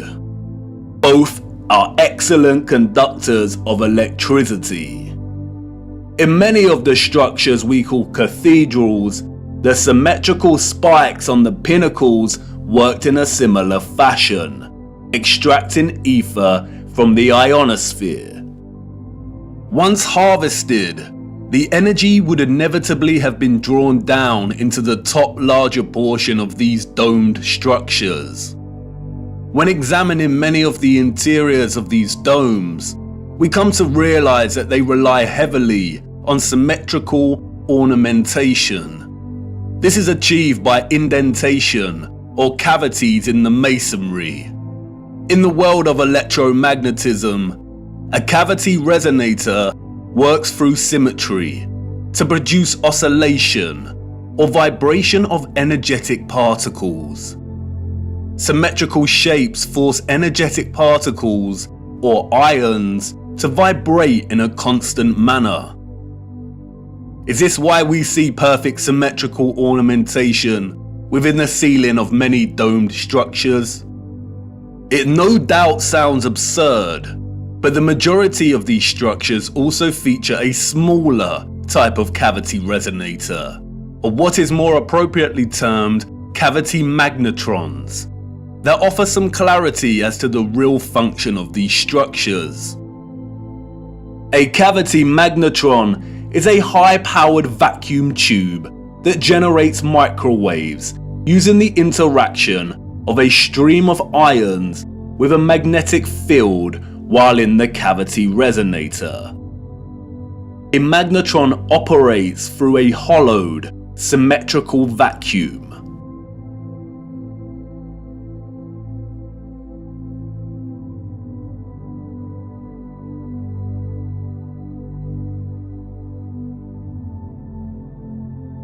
It emits powerful microwaves that can act as a source of free energy. If you break the symmetry or close the vacuum, it no longer functions. But can you see the resemblance? These structures were never intended to hold glass within them. The controllers added the stained glass to the rose windows to shut off the magnetron's function. They closed out instruments of free energy. And they are everywhere in these structures.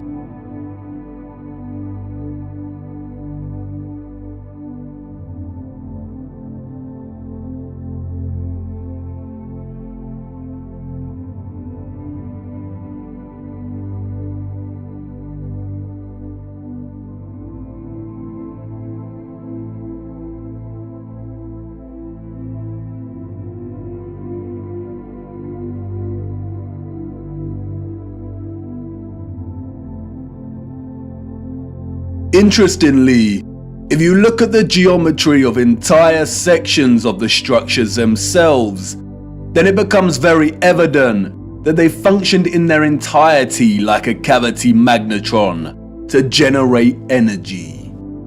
All cavity magnetrons consist of a central heated circular metal chamber in which the current leaves, and it's called a cathode. Look at that word. Cathode. Does it remind you of another word? Cathedral. Cathode. Like with everything else, they corrupt the truth and hide things in plain sight. The controllers removed most of the cathodes integral to these cavity magnetrons, but there are some structures today in which you can see traces of the old cathodes still present. The heavy reliance on symmetry and cavities within these structures is not coincidental. The symmetrical ornamentation would have worked in a similar manner, causing the energetic particles to vibrate in a constant manner. The flowers within the squares can be understood as similar to acoustic resonators, working to vibrate the ions. It is here that the energy would have been continually manipulated into vibrational and electromagnetic energy of specific frequencies. Really look at these magnificent acoustic resonators. Could you craft one of these by hand today, and at such height? Why would an underdeveloped people spend so much of their time craft in such perfect symmetrical ornamentation, especially if it had no function and was purely aesthetic. They wouldn't. The cavity resonators and magnetrons would have had to have worked in partnership with a central engine, or reactor, contained within all these structures. Both resonator and reactor are interesting words. Just like the words conductor, generator, creator, and the name Mercator, they all contain the word Tor within their linguistic structure.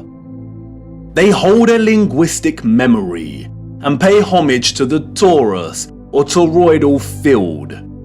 The torus is the flow of electromagnetism. Without this flow of energy, there would be no life on Earth. No one can really know for sure, but some have suggested that the engine was probably similar to a fusion reactor. The traces of these engines can be found within all of the larger generators.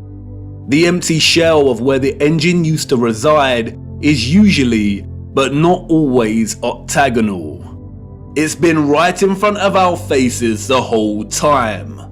The controllers remove the engines, sometimes repurposing the space as baptistries and bandstands, sometimes just leaving the base either barren or attempting to cover them up. We see these octagonal structures in cathedrals, government buildings, mosques, and detached bandstands. And unless they have been repurposed, these structures seem to hold no overall function. They do not contribute to the overall structure. They appear superfluous and unnecessary. Theories have surfaced that the engines or central technological mechanism was similar to a tokamak. And while I do not subscribe to this idea, which will become evident as to why later in our journey, for now we will use it for illustrative purposes. A tokamak is a powerful device that uses a magnetic field to produce plasma in the form of a torus. The contemporary tokamaks we see are used in thermonuclear fusion power.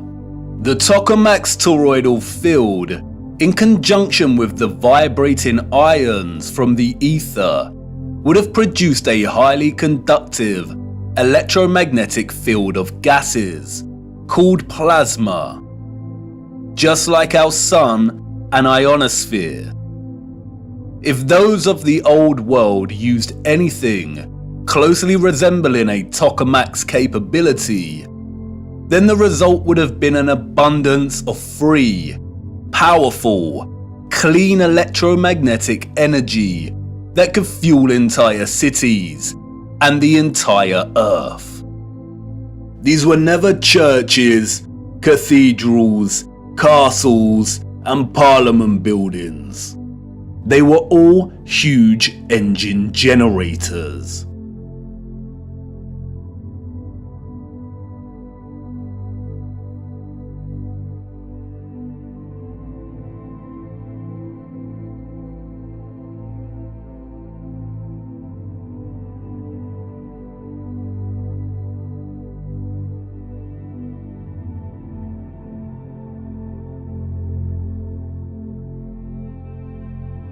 The controllers invented labels and terms such as Renaissance, Greco-Roman, and so on to describe the style of these structures. But as you can see, all these magnificent, impossible structures all share the same fundamental structural principles and design, despite location, time period, and cultures. And this is because they were created with the sole purpose of generating energy. And just because these structures were never used for prayer and worship does not mean they were not holy sites. The civilizations of the past had a relationship with the source and the Holy Spirit, or the ether like no other. And they paid homage, reverence, and thanks to it by constructing their generators with such splendor and beauty. And not only that, but they constructed the entirety of their structures, statues, and ornamentation in reverence of this gift, in reverence of the energy production that made their way of life possible in the first place. The laurel wreath, which the satanic controllers have corrupted in their appropriation of the symbol and redesignation of it to represent Apollo and Lucifer, is in fact a toroidal coil. And we see the toroidal coil throughout the old world's infrastructure, as simultaneously having both a function and a celebration of this function.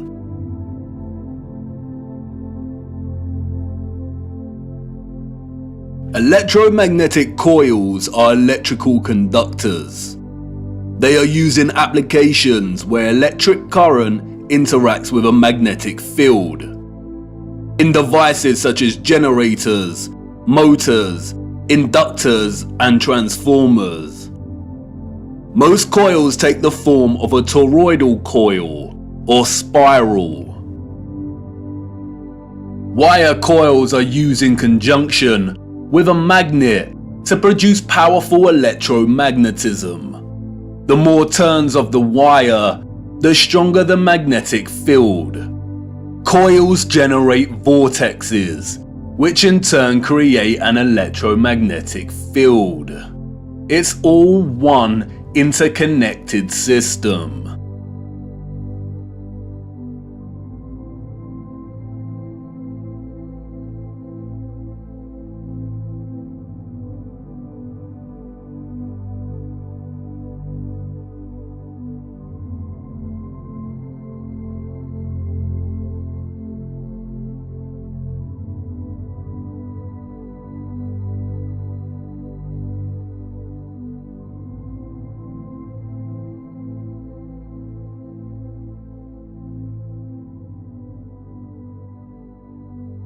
And we see it everywhere. This is what columns and rotundas were used for. Powerful coils to generate electromagnetism and carry the current in loops. The torus is found at the base of pretty much every column found throughout our realm. It is everywhere. Look at the movement of electricity through a wire and the simultaneous magnetic field it produces. This is exactly the shape of a column. And we see this present in all of these gigantic and meticulously crafted columns.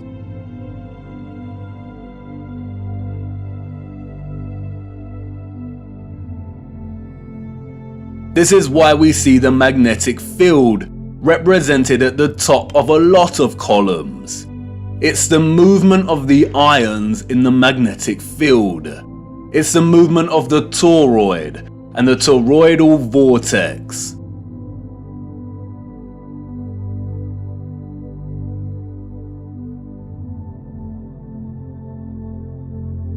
As you saw, coils of copper wire are essential in electrifying the magnet. And I know what you want to say. That's great, but the columns and other structures you are referring to are made of stone.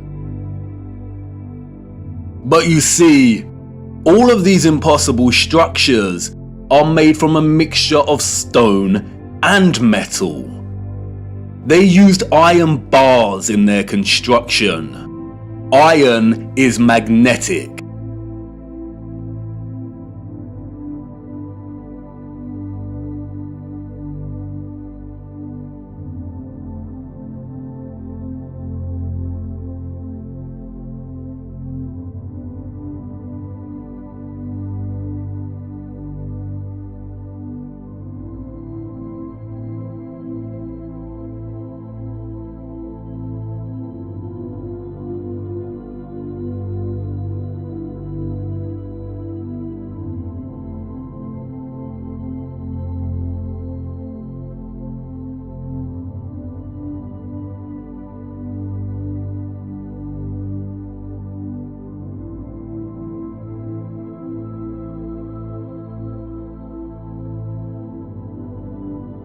These iron rods run throughout the stone infrastructure and are complemented with copper and gold roofing. Copper and gold are strong conductors of electricity.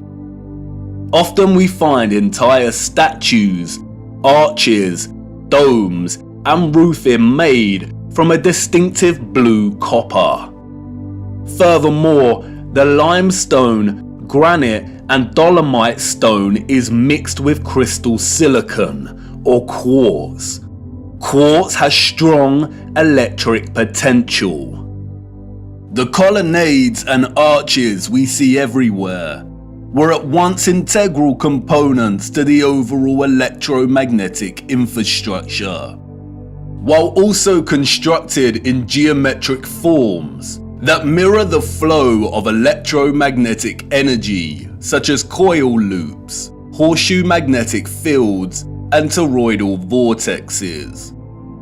As with everything else constructed in the old world, they were both functional and crafted as a homage to that function.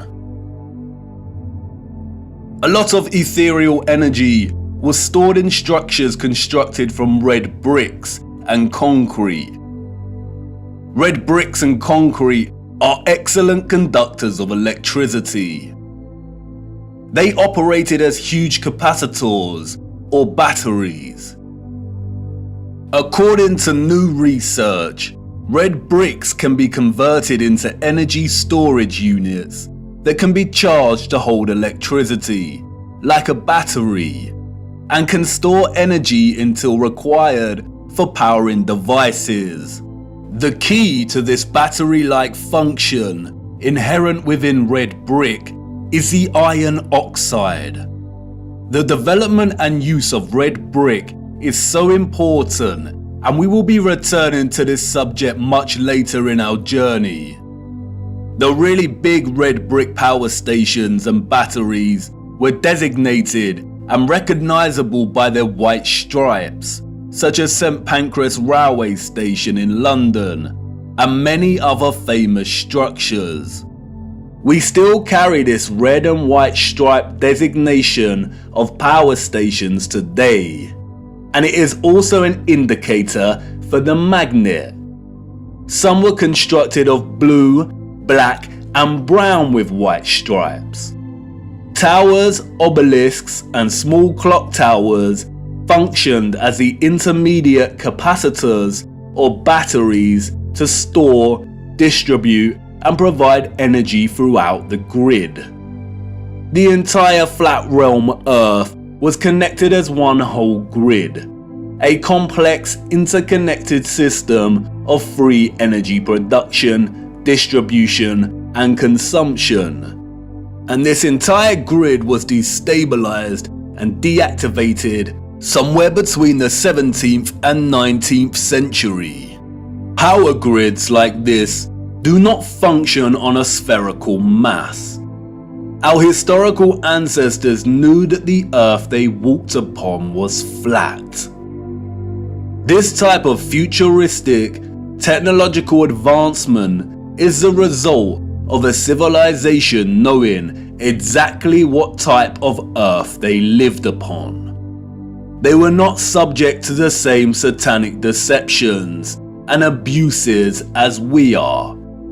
They were not raised believing they existed on a lonely, globular rock spinning in the vacuum of space. The true, ethereal, electromagnetic properties of the Earth were not hidden from them. They knew there was a domed firmament above their heads. They studied it.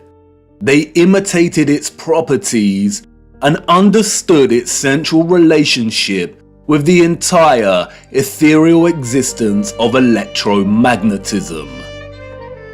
They revered the magnificence of its craft and showed utmost gratitude to the Source, to God, and the ethereal Holy Spirit for giving them everything they needed. Look. Domes.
Have you seen anything as overwhelmingly exquisite as this before?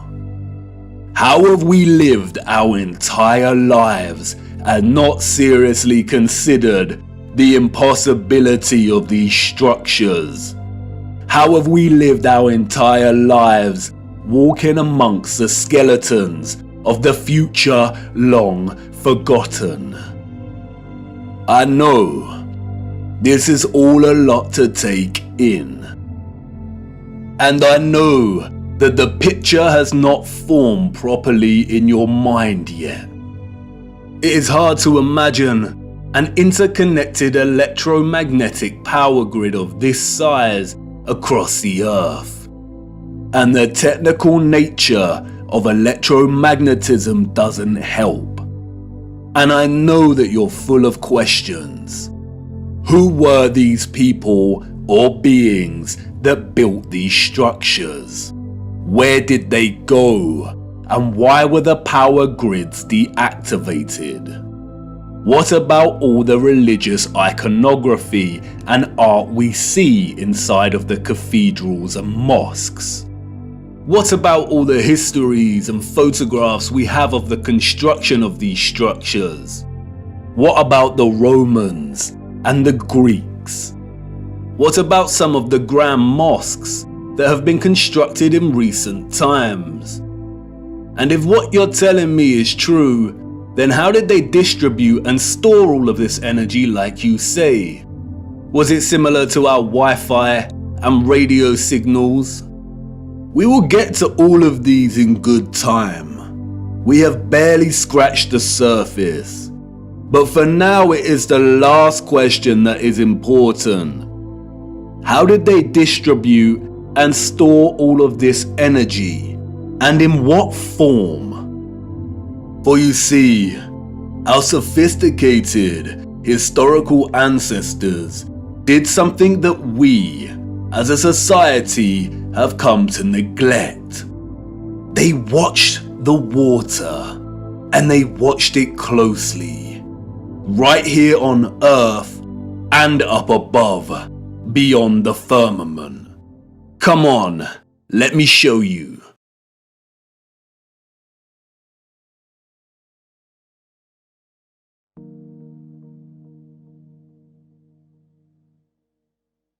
Tip-tap goes the rain, spitting on my window pane. Drip-drip from the trees, sodden earthy and soggy leaves. Splosh, splash, puddle pools, jumping on their way to schools. Onomatopoeia, the formation or use of words that imitate the sounds associated with the object or actions they refer to. The property of a word of sounding like what it represents. Water has many. The interdependent relationship between water and sound is so fundamental to our connection and understanding of water. The rain patters and drums, the waves roar, the brook murmurs and whispers, the puddles of mud squelch, that it is intrinsically woven into the very linguistic code of our language. Many have explored the powerful connection between sound and water. We have Masaru Emoto and his study exploring the impact of sound on the molecular structure of water. We have those that like to play around with cymatics. There is Peter Davey, a saxophone player who invented a device that boils water with sonic waves. The innovative use of sound coupled with water seems to have no end. So much so that in recent times, biologists are discovering that ultrasonic water can even treat the most resistant of infections and heal wounds at rapid pace. And in a future where electromagnetism was harnessed with the utmost innovation, water, sound and frequency had to have a major role to play.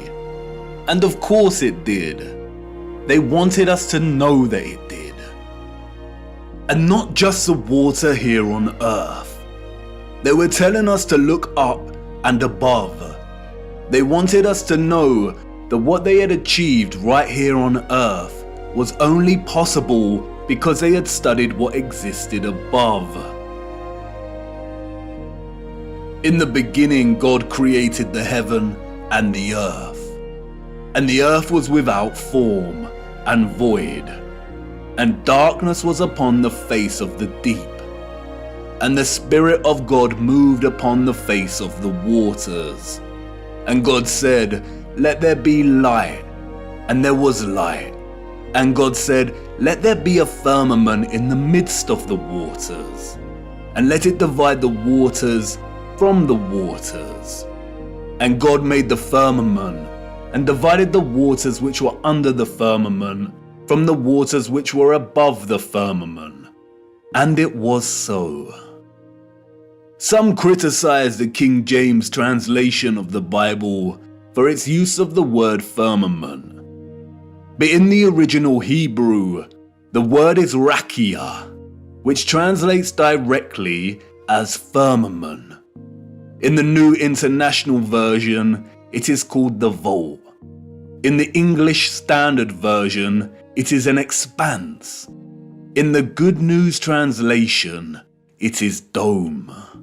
What is important, however, is that in all translations, and in the original Hebrew, the notion of the firmament or vault separating the waters above from the waters below does not change and remains consistent.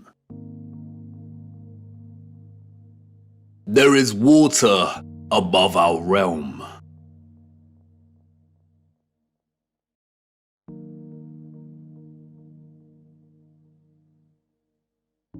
The telescope is an interesting instrument, both at once an apparatus for discovery and simultaneously a weapon of deceit. There are two primary types of telescope, the refractor and the reflector. A refractor uses an objective lens, usually a convex lens, and a reflector utilizes a single or a combination of curved mirrors to reflect light and form an image. Many reflector telescopes use either a concave mirror or a parabolic mirror. This is what a reflection looks like in these mirrors. The eyes we were born with, and which we see the world through, are convex lenses.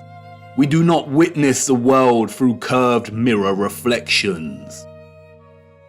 This is Jupiter as seen through a reflecting Newtonian telescope. And despite the slight spherical distortion caused by the reflected mirrors, this is still not what NASA has shown us. Your mind immediately sees a planet because you have been programmed since birth to associate an image like this with the notion of a planet.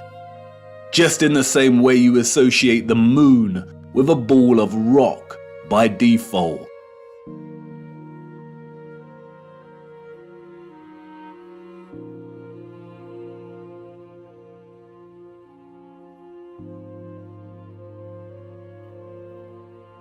But as you can see here, both refracting and reflecting telescopes produce images similar to the Nikon P900. The Nikon lenses have been criticized by some astronomers as lacking the power to really see the luminaries above.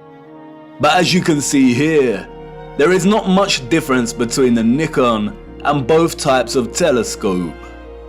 And in each we see that Jupiter is radiating some kind of light of its own. Both amateur and professional astronomers present footage such as this.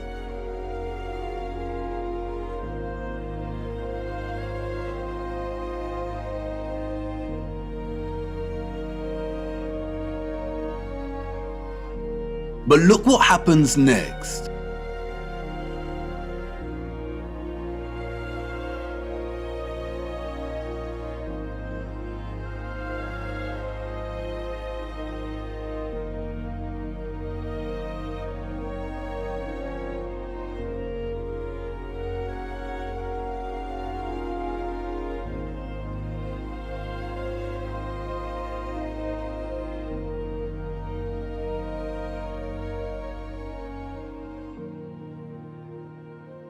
The astronomers here are using imaging processing software to turn their raw images and footage, which display a circular object in the sky above us radiating its own light, into a NASA-style planet. And this type of doctored, processed image is not what we see with our own eyes through these lenses. I am not saying that this is deliberate deception. Astronomy is a practice of its own, but it is very important to never confuse the highly edited images and footage we receive with reality. And it is also worth being mindful of those that are being very manipulative. They are usually the astronomers with the paid sponsorship from magazines and websites. It is also important to note that what we call planets are not actually planets. They are wandering stars, and all of the wandering stars are of a similar nature to the moon. Unlike the rest of the stars above our firmament, their course and journey above us is not fixed and consistent. Their paths deviate from the concentric paths that the rest of the stars consistently make around Polaris. And the reason for this is because they are not located within the waters beyond the firmament. They are very different, and their function is way more occult, and their significance to life here on Earth much more important than we realize. We will be returning to the true nature of the so-called planets and moon later. Back to the waters. Arcturus is one of the brightest stars in the sky. Here is Science magazine's artistic impression of the star. And now here is Arcturus as seen through a refracting telescope. There is no resemblance. What we see through this telescope footage is really similar to what we see when you zoom in on the stars above with a powerful Nikon camera. Many criticize the refracting telescope because it can produce chromatic aberration. Chromatic aberration is a failure of the lens to focus all color to the same point. The result can be purple fringing, and we see that here. Photographs can suffer from chromatic aberration. Interestingly, the Nikon does not produce the same chromatic aberration when zooming in on Arcturus. Therefore, you could say that the Nikon is actually more reliable and stable. Through both the telescopic lens and the Nikon, Arcturus is pulsing, shifting, rippling. It is dancing geometry. Many will jump up from their seats and exclaim, "It's because of atmospheric distortion and light pollution. It's because Arcturus is so far away." But if it is atmospheric distortion, then why do all the stars display their own unique geometry and light patterns? They should all distort in a unified, consistent manner. It is not atmospheric distortion. The stars are pockets of sonoluminescence in the water above. They are self-illuminating, radiating their own light and frequencies in the waters above. Our own convex lensed eyes tell us that there is some kind of water above. We see it in the stars and when rockets accidentally hit the firmament. And, like I said before, just because the so-called planets or wandering stars and the moon appear spherical does not mean they are. They are not synonymous with the stars in the water beyond. They are something else entirely. Our advanced predecessors wanted us to watch the stars. They wanted us to understand that electromagnetic vibration and frequency produce pockets of sonoluminescence in the waters above. They were pointing it out because they wanted us to know that water was the key to unlocking the real potential of electromagnetic energy.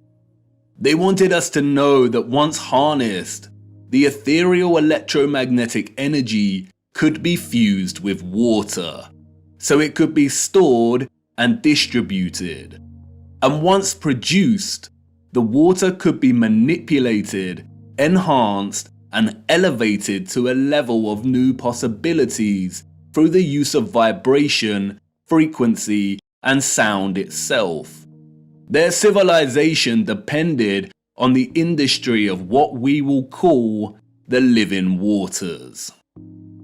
Their technological advancement enabled them to transform the entire Earth into a power grid. But this grid was only possible because of water. The civilization of the future was an electromagnetic water world. Canals are no great secret. They are found everywhere across our realm, both the great and the small. Most of the great canals around our Earth are connected to the ocean. Salt water is an excellent conductor of electricity. Sodium chloride is ionized. We have the Corinth Canal, connected to the Aegean Sea.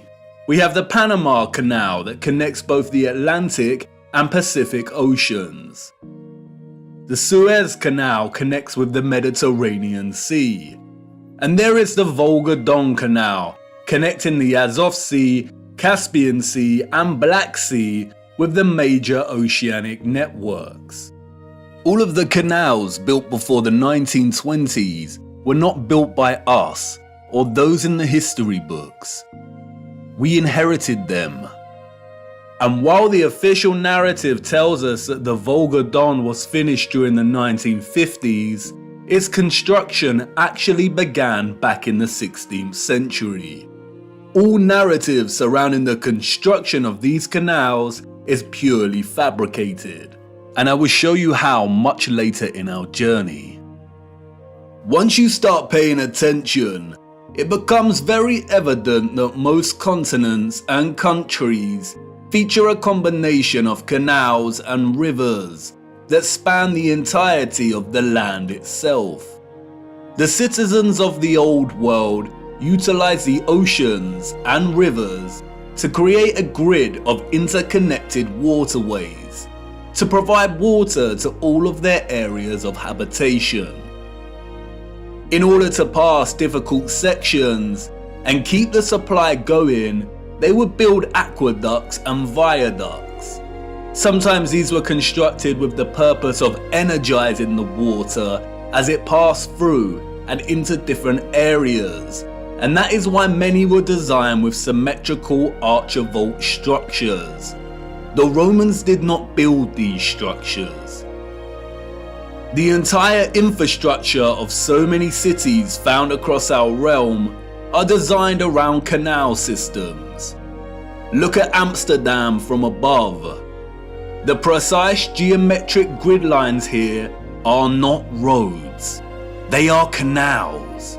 And the sole purpose was to supply water from one area to another.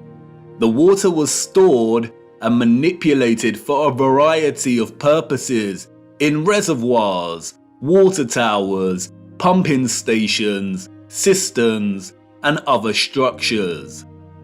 The water also functioned to provide necessary balance.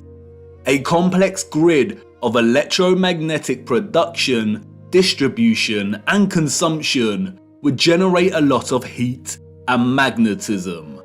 Water provided not only a balance of diamagnetism, but also ensured the entire grid did not overheat.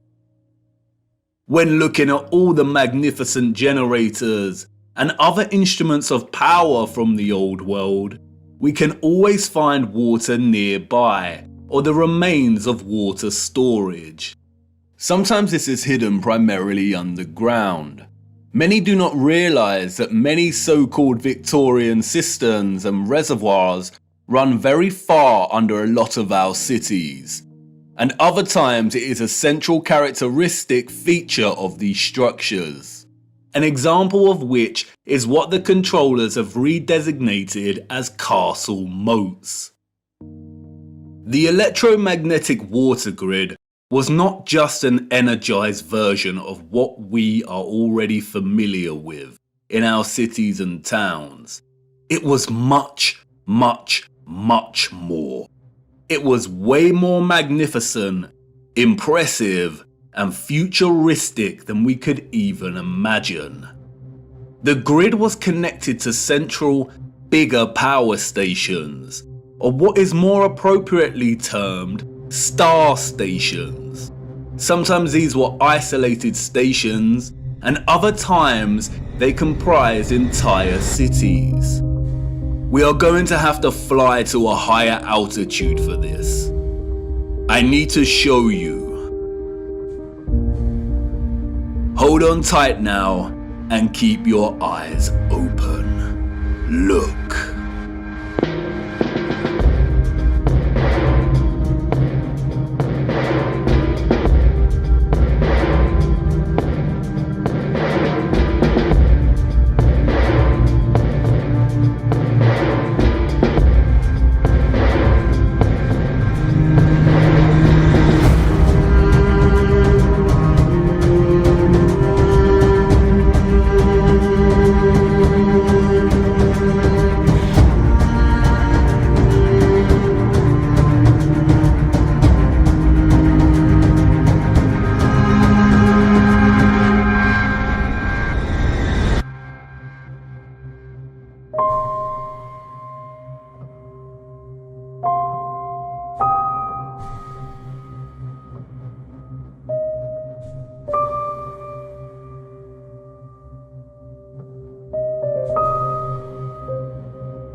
The sole existence, let alone construction, of these star structures is almost beyond our comprehension. As you saw, they are found everywhere across our realm, with undeviating geometric consistency. A wondrous impossibility. Perhaps they had some kind of technology that allowed them to view huge areas of land from above while planning and building. They were never forts. That is a fairy tale invented by our controllers. The stunning geometric precision and symmetry of the star structures would most likely have functioned to enhance the power of the generators and to etherize the water, or turn the water into living, energized water. We can see from comparing some of these ruined sites, and some left a little more intact, that water would have been present throughout the structure. Before the controllers destroyed and drained most of these structures, they were full of water. They were connected to rivers and canals and the oceans. They were a key component of the entire power grid. The star structures are fractals of symmetrical geometry, just like many of the ceilings of these huge energy generators. And, like the acoustic cavity magnetrons and resonators, the symmetrical sharp diagonal walls would have caused the ions to perpetually vibrate. Old plans and illustrations, which have no doubt been edited or manipulated in some way or another, offer suggestion as to how complex, integrated, and essential the star geometry was to the entire grid. Look at Paris here. It isn't obvious at first glance, but upon closer inspection, we come to realize that the entirety of Paris was itself a star station, or a star city. And like with everything else constructed in the old world, these structures were at once functional and a celebration of the source of their innovation. Look closer at the star geometry here. Can you see the resemblance? The snowflake. Do you remember what happened in Masaru Emoto's experiment on water? Ethereal vibration expressing itself through water's molecular structure. Those of the old world had perfected this science. They knew the key to releasing electromagnetism's potential was through sound and water. Just imagine what they were able to achieve. Sound, vibration, and frequency was just as integral to the success of their technology as water was. Those of the old world did not hide their adoration for sound. Traces of this love for sound are everywhere. These structures were literally instruments of power. Or as the so-called Goethe put it so succinctly elsewhere, music is liquid architecture. Architecture is frozen music. This is why so many generators, capacitors, power stations, and intermediates feature holes, pediments, dentils, indentations, and complex 3D ornamentation. They were structural openings to manipulate sound waves, the vibrations and acoustics, so they could tune the electromagnetic energy in conjunction with the water in a variety of ways to achieve different results. They were similar to the aerophone instruments such as the flute, the pipe, the recorder, the bassoon, and the trumpet. The old world revered the geometry of the star because it was through the study of the stars in the waters above that they learned the power of fusing electromagnetism, vibration, and frequency with water itself.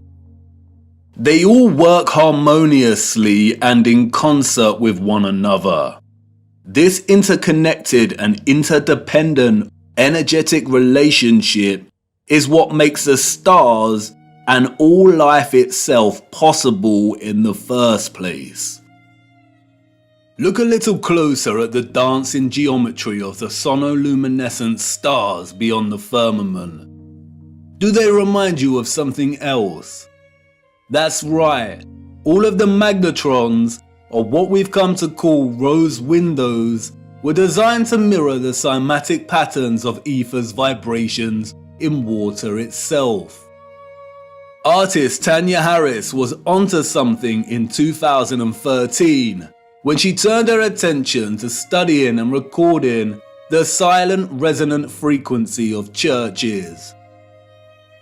By placing water inside of a loudspeaker, she was able to discover the hidden geometry of these resonant frequencies. The results showed that even the silence within these structures produced strong cymatic patterns. And again, can you see the resemblance? Others have applied the same technique and studied the cymatic patterns displayed when bells chimed within the structures.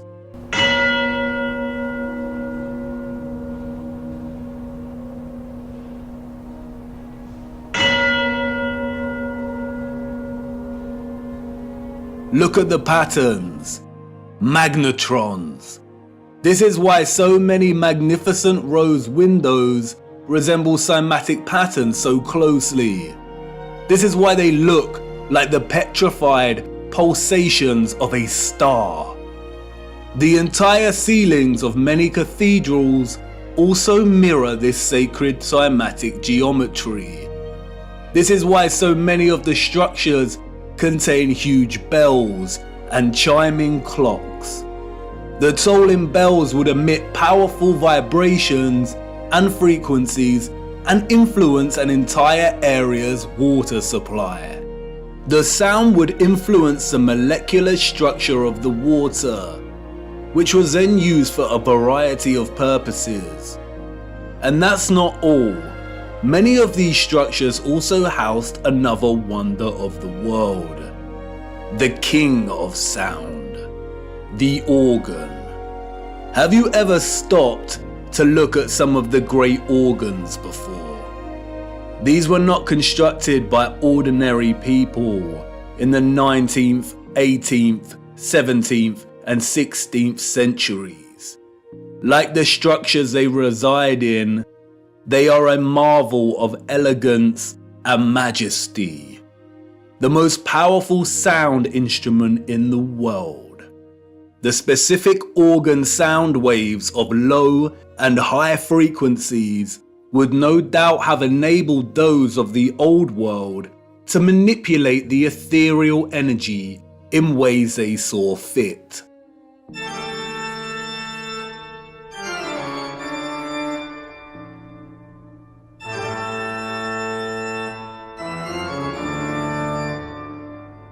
The magnetron rose windows that would not have contained glass would amplify these sound waves, which in turn would influence the molecular structure and properties of the etherized living water. Organs would have had multiple uses, perhaps providing entire towns with specific resonant frequencies for good health and prosperity. The specific functions of the organ have been deliberately hidden and withheld from our knowledge. Interestingly, the official history states that the first organs of the world were water organs, in which the power source pushing the air is derived by water from a natural source or by a manual pump. No doubt a deceptive half-truth disguising the instrument's true interaction with water. And like I said before, most of these structures had areas nearby to store and hold large quantities of water. Many of the structures feature underground cavities or huge cisterns, some of which have been drained and some kept intact. Sometimes the cistern was located apart from and outside of the structure. The controllers have redesignated many of these areas as Roman baths. That's why Bath Cathedral in England is located right next to the Roman baths. The water was also stored in red brick power stations, capacitors, or water towers. Open rectangular sites, reservoirs, wells, and step wells. This is why step wells were constructed with precise geometric patterns. Again, the symmetrical structures here work to encourage oscillation or vibration of the ions. They kept the water electromagnetically charged, and the aqueducts and viaducts would have worked in a similar fashion. It is likely that a lot of the huge electromagnets we see scattered across our realm would have actually straddled passing water, much like we see on the Volga-Don Canal, even though it's unlikely that the Volga Arch is original, and that many roads themselves were constructed during the Great Reset. It is likely that the inheritors of the 19th century were instructed to drain and fill many of the tributaries that once carried water.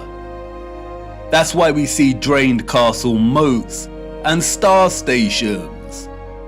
Perhaps that's what a lot of the surplus mud we see during this period was used for. Perhaps a lot of homes and buildings were constructed with underground chambers to store their own personal supply of living water, and these areas were destroyed, filled in, and forever hidden with vast amounts of mud during the 19th century. The use of electromagnetism, sound waves, and water would have had endless applications and uses in the old world, most of which we will never know about. But many structural remains do offer a lot of clues. The abundance of remarkable and impossible stately homes, halls, and manors found throughout our realm all point to the mass-scale farming practices of the old world. We travel miles to marvel at their beauty and grandeur. But more impressive than the structures themselves are their gardens and water gardens. We have the Palace of Versailles, Schwetzingen Palace, the Royal Palace of Caserta, Nymphenburg Palace, Herrenhausen Palace. Even today, they still retain much of their splendor and brilliance. But it's when we look at some of the old plans of these areas that we realize just how otherworldly these sites were. They were never constructed to house the elite. They were the farms of old.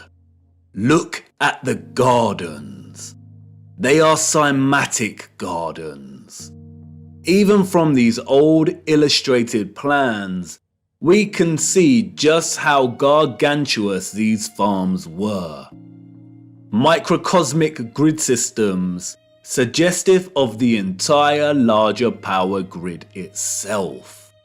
The cymatic gardens were likely grids cultivated with sound and the living water to grow food, herbs, and who knows what else. Even contemporary scientists openly acknowledge that sound waves strongly influence the growth of fruit, vegetables, and crops. And to this day, some of these structures retain a lot of their glory when viewed from above. The Palace of Versailles, a wondrous geometric marvel. A collection of impossible structures, extraordinary cymatic gardens, and water systems. Let's venture closer into the Palace of Versailles and have a look. Hold on now.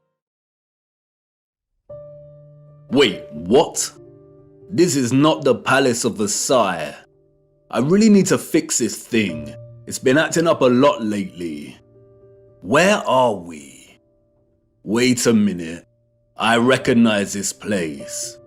Memories from a long time ago. This is Chatsworth House in the Peak District, England. Oh well, this should do.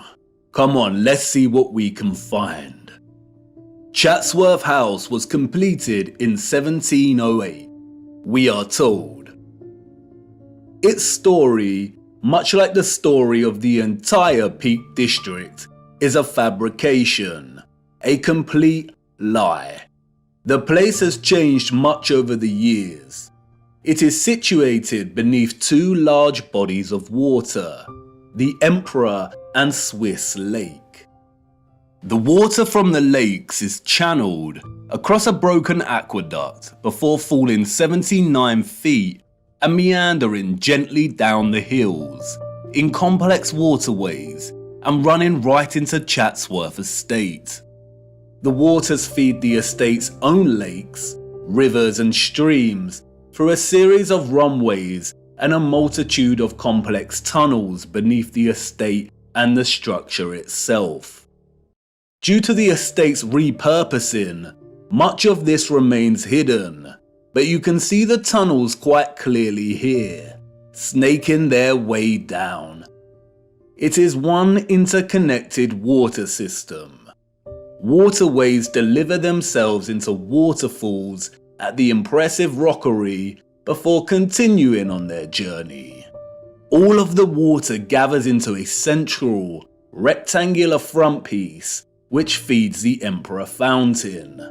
The water then continues underground until it pours into the River Derwent, a 66-mile-long tributary of the River Trent, which runs throughout the Peak District. While much of the estate has undergone some serious restoration, which is actually a fancy, deceptive word for criminal gutting and destruction of technology, there are a lot of haunting remains of its former glory. It is important to note that unlike many of the huge energy generators, Chatsworth House was probably partially occupied. By farmers, that is. The central engine was located off-site and has been subsequently removed and repurposed as a larder to store hunted game. This magnificent, gorgeous structure would have functioned as a small generator, which also contained a small engine in its center. It was repurposed as the stables. The horses of the 19th century clearly lived better lives than most of the population. Above, atop of the hill next to the Emperor and Swiss Lake, we can see the quadruple capacitor or water tower. This was repurposed as a hunting tower. But stalking the 105-acre grounds, a visitor with eyes to see might spot some unusual sights. One of which is the half-ruined obelisk hidden away in the tangled overgrowth at the bottom of the hill below the lake. The official, controlled history that visitors receive when touring Chatsworth conveniently leaves out any mention of the obelisk. For you see, the hunting tower was not Chatsworth's only capacitor. The entire estate needed constant water storage to fulfill its energetic requirements and purposes.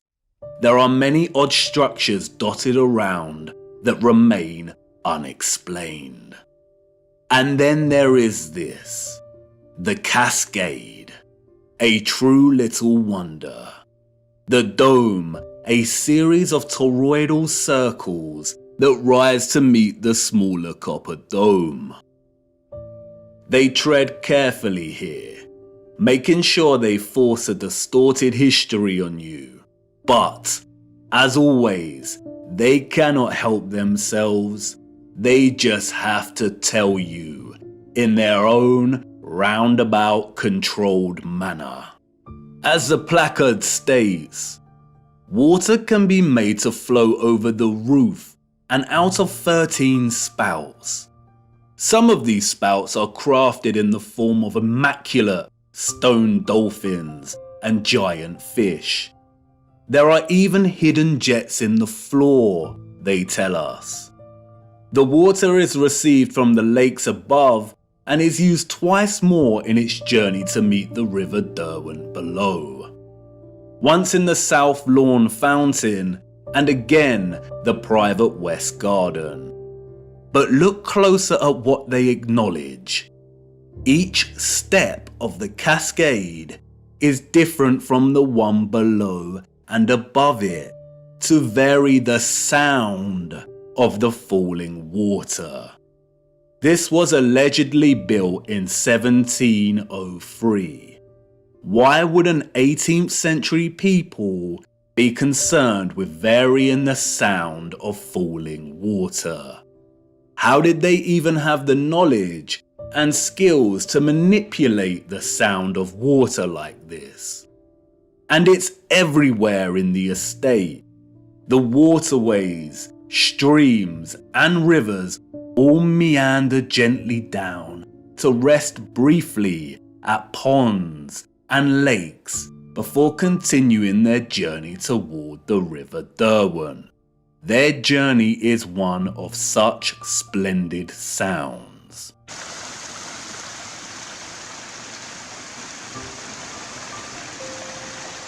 As you begin to traverse the labyrinthine passages of our corrupted history, you will inevitably meet the lithographs, renderings, engravings, illustrations and paintings.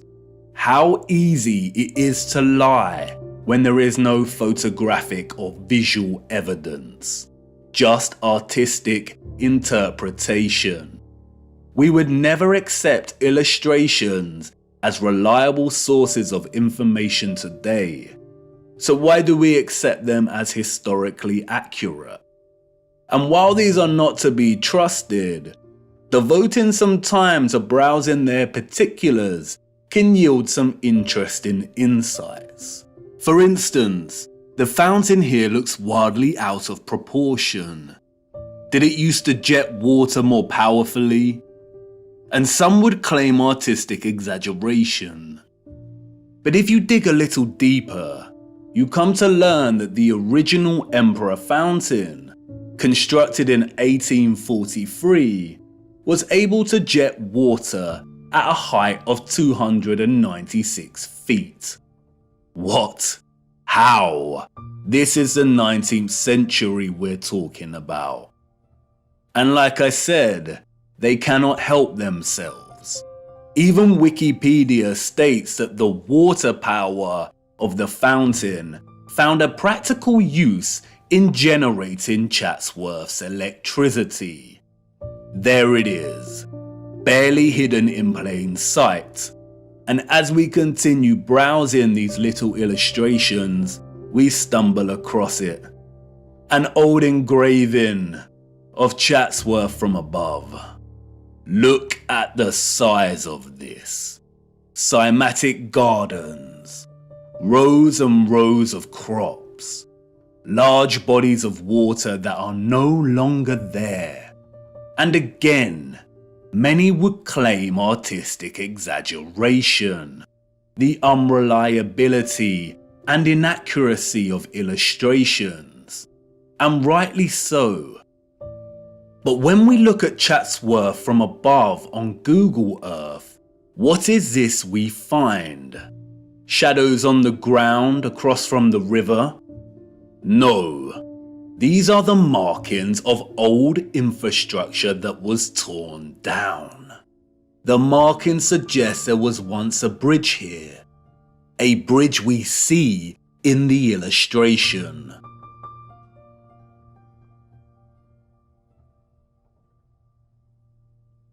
Look a little closer. An octagon, with the clear outline of an old generator. So yes, the illustration is a lie. The estate was much, much larger than depicted here. In 2018, there was a heatwave in England, and the old markings of Chatsworth's former glory started appearing in the grounds themselves. They had to acknowledge it. Sometimes mud and lies are not enough to bury the truth. Chatsworth was a huge farm in the old world. As I said before, the illustrations and paintings are not to be trusted. More often than not, they are used as tools of deception against us. But as you see here, they do have a tendency to backfire on the controllers. Just like with the plans of star stations and cities, our own technological access to tools such as Google Earth validate these old plans and illustrations as half-truths. You can bet good money that even the plans and illustrations are only giving us a fraction of the full picture, just like here with the plan of Chatsworth. And it's in Chatsworth that we encounter the first of many acts of barbaric desecration by the hands of the enemy. Chatsworth's great conservatory stood immense until destroyed in 1920. It was 84 meters long and 20 meters high, and constructed, they say, in 1840 before the establishment of automatic glass manufacturing. Huge interconnected tunnels and water pipes collected under the ground of the structure to provide heating via boilers and hot water. An engineering feat as impossible as the construction of the structure itself. It was designed by Chatsworth's gardener, Joseph Paxton. Paxton is a phantom that haunts the pages of the history books. Paxton's story is one of fortunate circumstance, daring innovation, and success. It is, unfortunately, a dishonest story, an unconvincing fiction. We are told that Paxton secured a gardening role when he was 20 years old, while working at Chiswick Gardens, and it was here that he encountered William Cavendish, the Duke of Devonshire, who was so impressed by young Paxton's horticultural abilities that he hired him as head gardener of Chatsworth House. Paxton is responsible for creating the following: Chatsworth's Arboretum, its rockery, the Emperor Fountain. You remember, the fountain that sprayed water into the air at twice the height of Nelson's column. The Great Conservatory. He was responsible for cultivating the Cavendish banana, the most consumed banana in the world today, and designing railway stations all over the Peak District. What a talented and productive young man. Paxton's achievements, however, did not end with the banana and the conservatory. The farce doesn't end here. What a tangled web we weave when setting out to deceive. Paxton's success with Chatsworth led him to design the infamous Crystal Palace of London, just in time for the Great Exhibition of 1851. It was originally constructed in Hyde Park for the fair. It was constructed in just over a year, an engineering feat never again repeated. It was made from more than 1,000 iron bars, and its overall mass comprised of over 4,000 tons of iron. The Chance Brothers Glassworks in Smethwick provided the 300,000 sheets of glass. Remember, this was before automatic glass manufacturing. This is the glassworks in which the glass was produced. A simple maths equation gives us an average of 822 glass panes produced every day, 7 days a week, for a year. Right here in this factory. This was Paxton's initial planned sketch for the structure. He went from this to this in a year. Furthermore, the entire Crystal Palace was able to house gigantic trees, and they had to board a lot of the glass panes up and cover a lot of the top of the structure during the World's Fair exhibition because the interior of the structure became too hot. Wouldn't Paxton, who designed the Chatsworth Conservatory, know that a huge glass palace would produce immense heat? The entire narrative soon dissolves into stupidity when we realize that a year later, in 1852, they dismantled the Crystal Palace and moved the entire structure to Sydenham in southeast London, where it was rebuilt with 2 additional huge water towers at either end of the monstrous structure. Interestingly, no photographic evidence of the original Hyde Park Palace exists. Just illustrations. Wouldn't the structure have been the focus of many photographers during the opening of the Great Exhibition of 1851, the first of its kind? It is highly likely there were either 2 of these crystal palaces in London and both destroyed, or the Hyde Park Palace is just an outright lie. Interestingly, a few years after its relocation to Sydenham, this map of the palace was produced, all designed at the hand of our genius gardener. He struggled with the water supply, we are told. After all, supplying 12,000 fountains, 2 of which shot water 250 feet into the air, and the various cascades would be a difficult task to achieve. But clearly not for Paxton. He made it happen. Interestingly, the Crystal Palace also featured one of these impossible, grand, and spectacular organs. Oh, and if that wasn't enough, while Mr. Paxton was redesigning the Crystal Palace at Sydenham, he was also designing the glorious Mentmore Towers for none other than Baron Mayer Rothschild. Who would have thought that a random, young 20-something gardener would go on to be responsible for some of the most impossible and impressive engineering feats in history? Let's also not forget about his banana. Paxton is an example of the enemy's laziness when it comes to hiding our true history. It is not fathomable or even possible for the citizens of the 19th century to have even built these structures, let alone assign their inception to one sole man.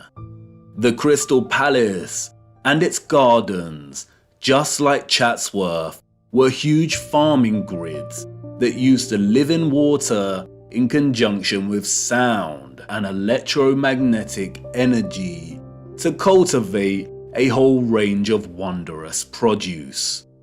Kew Gardens in London is another example.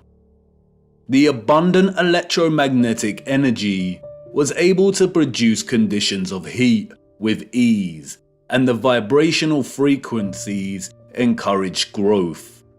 Perhaps that's why Crystal Palace housed a grand organ, utilizing frequencies and vibrations to enable the growth of produce.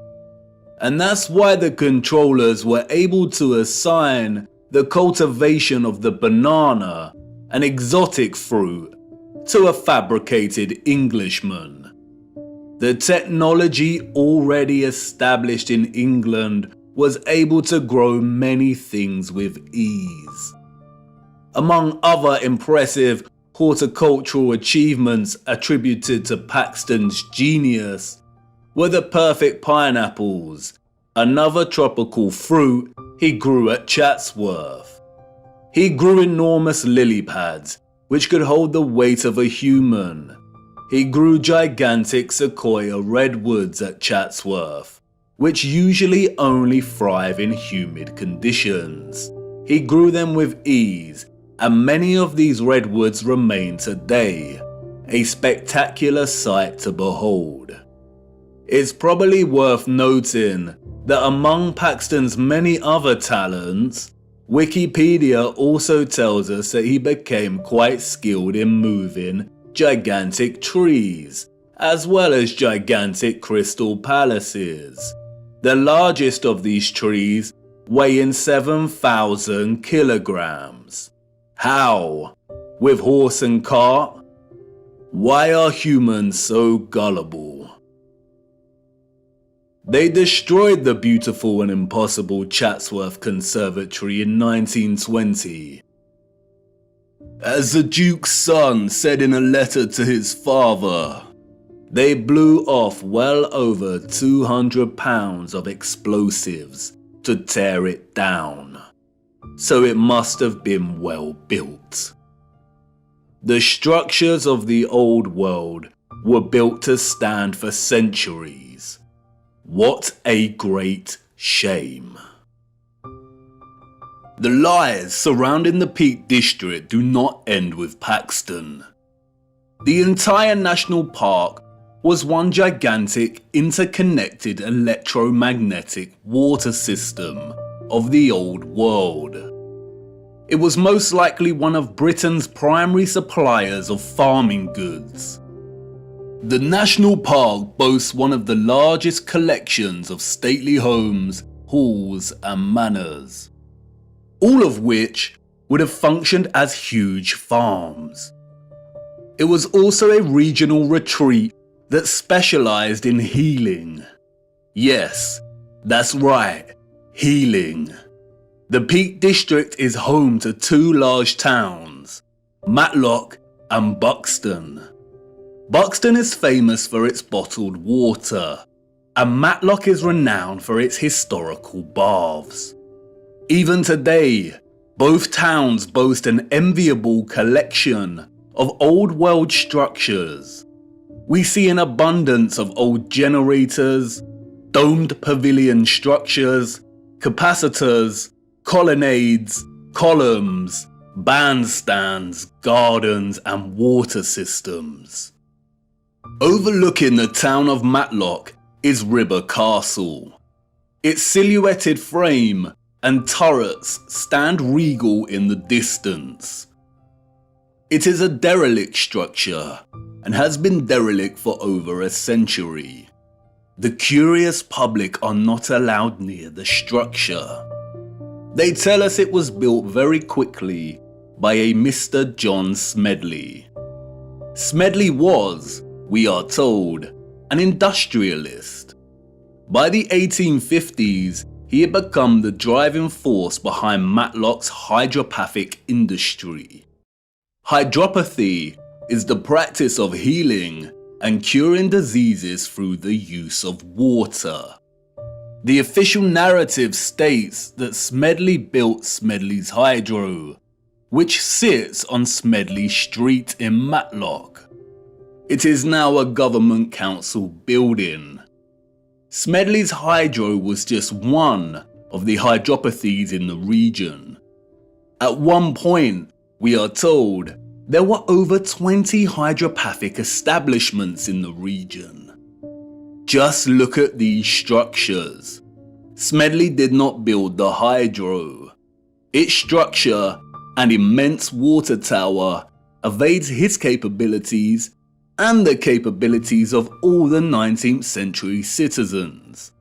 The citizens of the 19th century Peak District inherited all of this infrastructure, and the controllers of our realm knew that they needed to squash any possibility of it being used for its original intended purposes, or for any of the inheritors to discover the truth. It was just too obvious, and soon someone amongst the crowd might start putting two and two together. So they did what they do best and employed a puppet.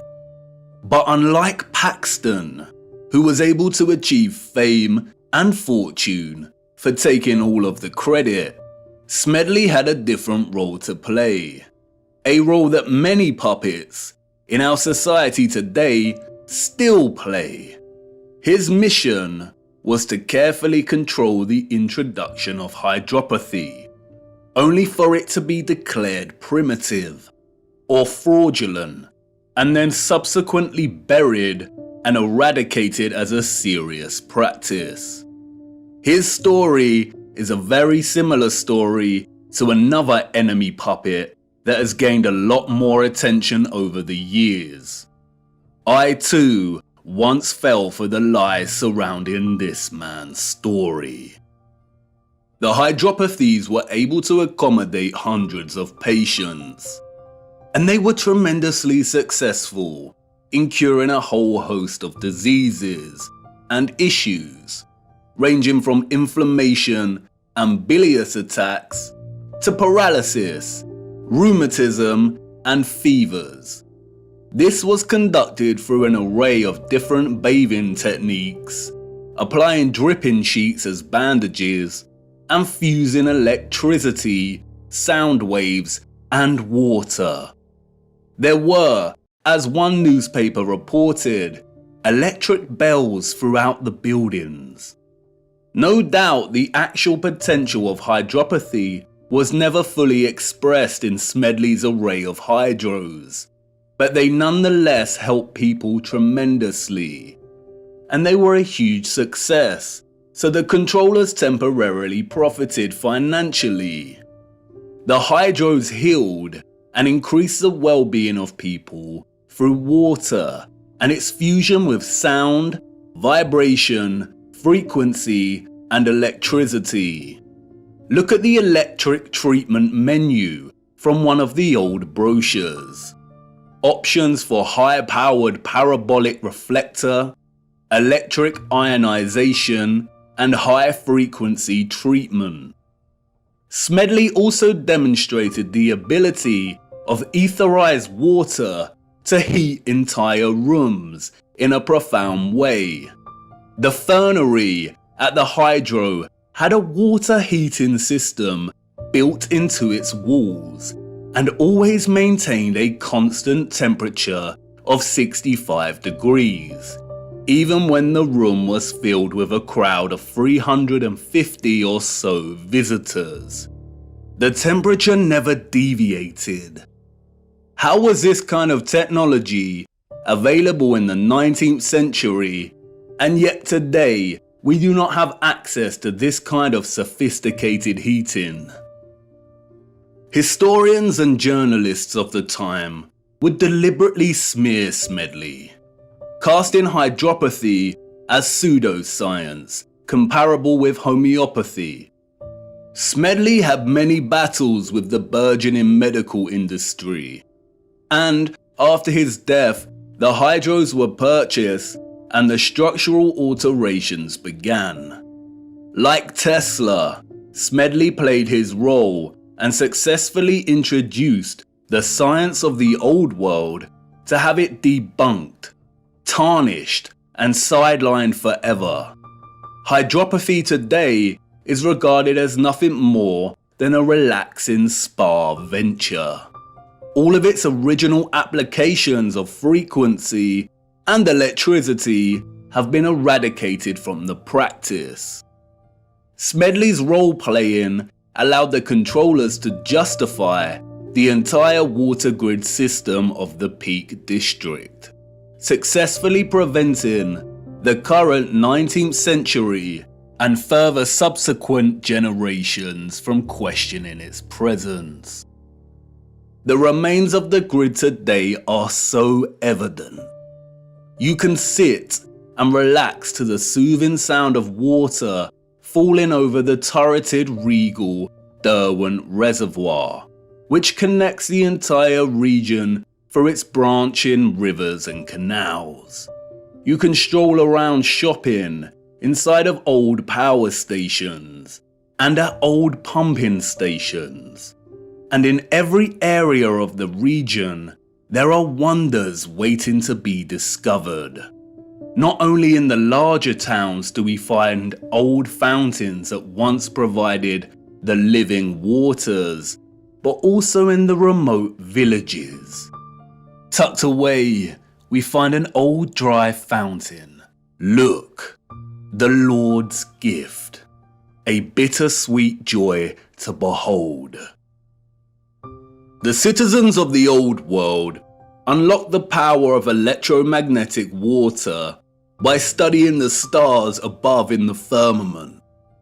The stars above taught them that the key to manipulating the ethereal energy they harnessed from the ionosphere was through water, sound waves, vibration, and frequency. They honored this gift by constructing domes, by crafting star cities, cymatic magnetrons, and praising the Lord and Holy Spirit for the living waters they received in return. They understood the firmament as both scientists and disciples. Viewer, I am hoping the picture is starting to become clearer in your mind, and you will inevitably start to see things in a different light when pondering all of these impossible structures. It is not a coincidence that some structures like the Colosseum are also referred to as amphitheaters. Have you seen them from above? They look like speakers. Amphitheater is an interesting word. An amp is a unit of electric current, and an amplifier is a device that increases signal, especially microwaves and audio. And no doubt you will start to put two and two together in terms of some of the inventions that we were allowed to play around with before they were discarded as antique in their efficiency. But time is of the essence.